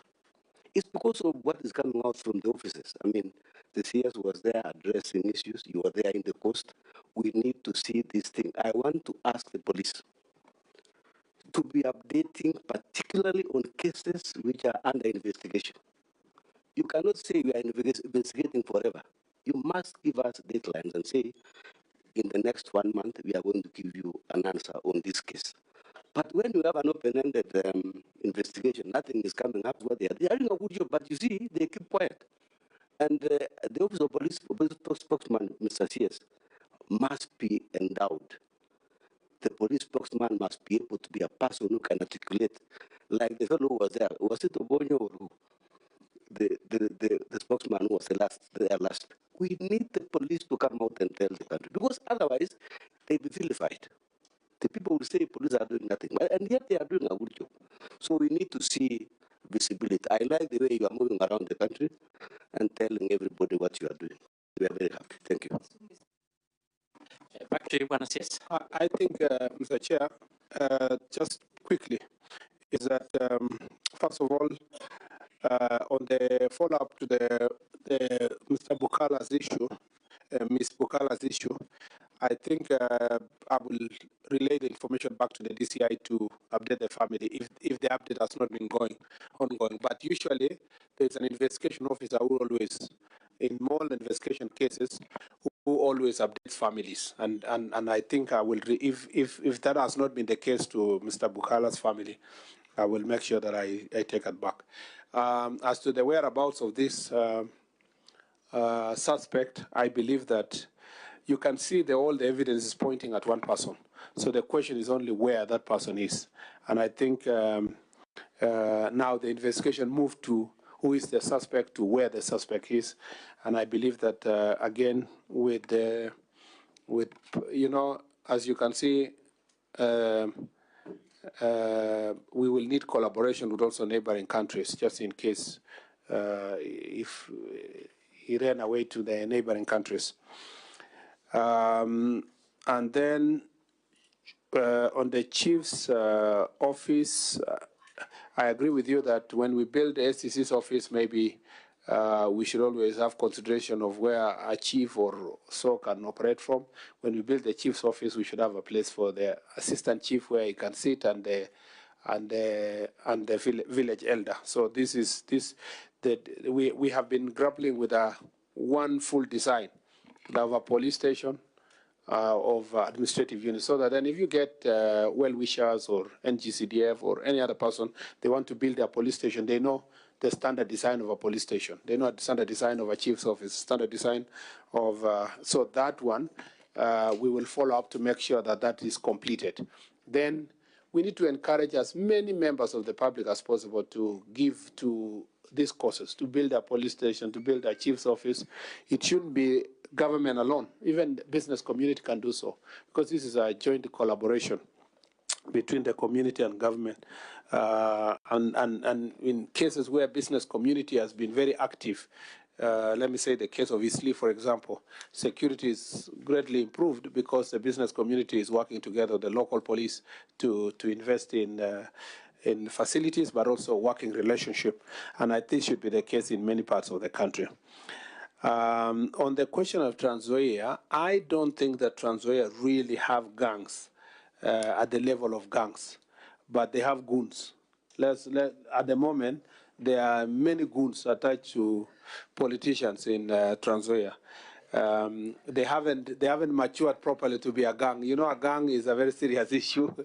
A gang is led separately with proper chain of command and so forth. But there are goons that are attached to leaders, and we know a number of those goons are hanging around political actors. A lot has been done so far to deal with those, to dismantle those goons, but still a lot needs to be done, because these are people who are hired per session. So some leader who's going to some village, he doesn't want to go alone. I don't know why you're fearing his own people. You carry goons. They reach a funeral, they start a fight. The funeral is in disarray. The family is run away. And you know, we've had those cases in Matungu, we have those cases in Kitale. I schooled in Kitale, and I'm also a person who lives in its neighborhood. And there was a time you go to Kitale and walk in the streets normally. But now if you go to Kitale and you're walking around, you also have to get some people to escort you, because there are many goons around that can make your life very difficult. We've been working very hard with the county security team in Trans Nzoia, and I'll be visiting there as part of our county also visits. But a lot has been done to deal with this issue, but we will still do more. This is just basically politics, very bad politics, which really we should not have in our country.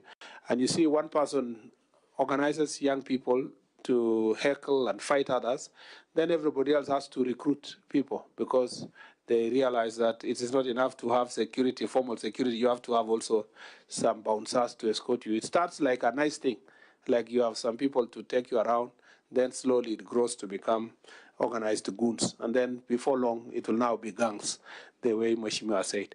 So we are dealing with it. But if it reaches a stage where we have to arrest some politicians and deal with them, we'll do it so that we can make the county peaceful. There are some counties that are so peaceful, Mr. Chair. Yet there are some certain counties that have this kind of goods.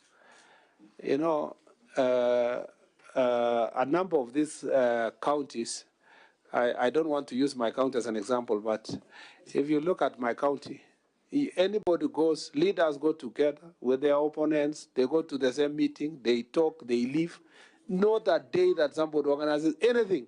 You know, you don't have to prepare to go to Elgeyo Marakwet, and I must appreciate all the leaders that come from that county. But there are some counties I don't want to mention that you have to put a budget to go and visit your own constituency or to your own county for some people to escort you, and before long, they tax you this, tax you the other one, and the place becomes very chaotic. We need to work very hard to bring the country into some good level of order. And then on the issue of chief's office also, we depend on NGCDF. Let's work together. Support us also in some places. I am a firm defender of NGCDF, even when I was a senator, because I don't see the reason why in my constituency, for example, whether I am elected or not elected, I don't see how we should return money to Nairobi and then come here to beg to build classes and police stations and police. If there is a better model of decentralized resources in GCDF, and if we manage to get even the kind of returns that we get from NGCDF, if we got that from other devolved funds, if we got even a fraction of for example, when we were in Senate, we were insisting, because the law says so, we're insisting that 40% of the money for devolution should go to development. But counties now cannot even reach 10% because they have inflated the human, because of experience of politics. So the wage bill has been increased. So if I come, I hire people. If I another one, I hire people. But the way NGCDF is so strict in terms of wage bill, almost 97% of the money go to development, it makes a difference. I am making a case on behalf of my ministry that even as we praise and appreciate NGCDF, let's work together on the security part. I know the schools have been built. We are almost at a level where we can say, yes, fairly built. But administrative units, which are extremely important, the chief's office, police station, we should. If you are talking about affirmative action in Trans Nzoia, because you have not gone to Tana River. You go to Tana River, the headquarters of Tana River, the county commissioner is living in some kind of a shanty there at the corner. That is his office. You know, as a committee, you need to go there. And you ask yourself, you know, if there is no definition of marginalization, that is outright marginalization. So we need to work on it. And because as a ministry, we are struggling with development funds in different places, if we can get cases of NGCDF supporting us, even if it is 50-50, then we can see the budget that is appropriated here, we can share 50-50, say, if it is 25 million to build a good police station, we can contribute 10, like that. Then the country can be better. And some constituencies are doing that, and they're doing very well. Some have not even attempted a single police station, Mr. Chairman. Chair, could we kindly request the minister to make his support for NGCDF official? It has always been official. It's on record. It has been on record from when I was a senator. No, even when it was when you used to have a fight between governors and I mean counties and constituencies. I'm on record, even as majority leader in the Senate, that and we must separate our political competition and the place of the resource of NGCDF. And the facts speak for themselves. I know where Rosa is going, but I won't change my position. It's very firm. It's very, very official. Affirmative action on infrastructure, village elders. On the village elders issue, we are very clear. The policy we are working on is to define what's a village. Then from there, we see what kind of support we'll give to the village elders. Because there are people volunteering now as village elders. Wait until it is said they will get some ex gratia or some support. Then suddenly there will be mushrooming of villages. Yes. You know, that now, oh yeah, now we are 5 villages.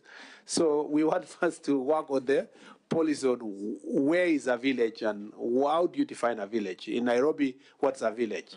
In a rural area, what's a village? And who is a village elder? Yes. You must also remember, Mr. Chair, that there's an overlapping responsibilities here. You have a village elder, but even in the County Government Act, we have the village council. Yes. That is run by county governments. And the only county that has operationalized a village council is Samburu and some other counties. And I think Kajiado is trying to do so, Narok is trying to do so. They must also be very careful not to inflate also the wage bill. But at the same time, how will these then village councils operate with a village elder that is working with the, we want to harmonize all that in the policy itself so that we don't have duplication.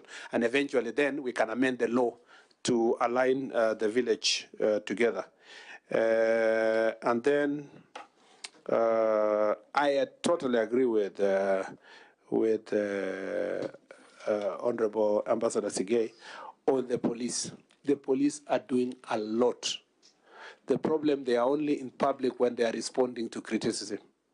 You know, the National Police Service, in terms of its communication, is only when they are being criticized that somebody has been abducted, somebody is missing, somebody is whatever.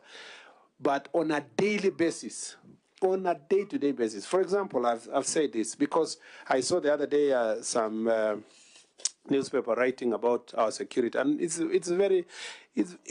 extremely embarrassing that you know, a nationally circulated newspaper would, in a desperate manner, speak about our security sector, including there is no country in the world, that its opposition or its newspapers will be discussing the strength or lack of its police.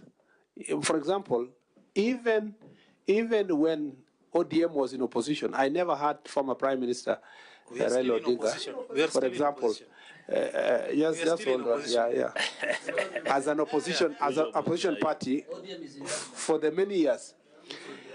Even then, I never saw the former Prime Minister go somewhere and stand in a place and say, in Kenya, we don't have enough this and that to fight this kind of crime.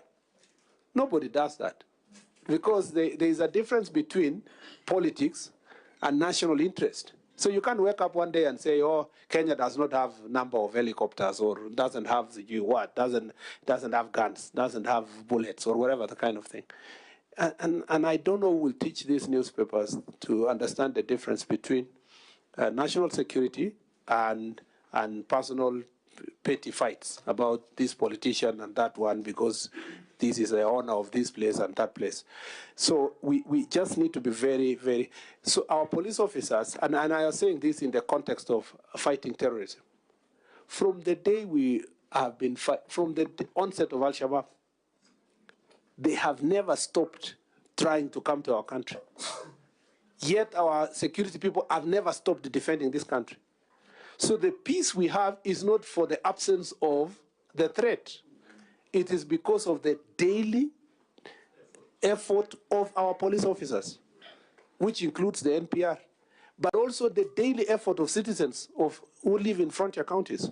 When I went to Todonyang, Mr. Chair, we depend on the NPR in Todonyang to protect our country, because it is the citizens in that corner that are doing a very good job.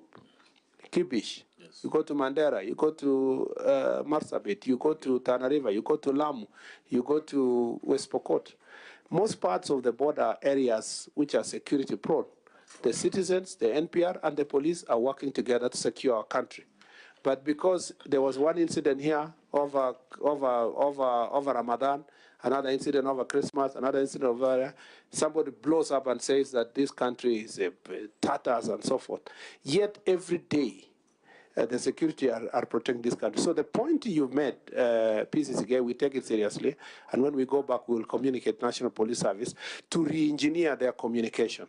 If they have done certain investigation, like some of the things we are reading here, I think every so often, either the DCI himself as DCI, in the world, when there are serious investigations that are going on in the US, for example, the FBI will come, the director of FBI himself will come and read, we have been following this investigation, this one, or CIA, we have been doing this and this.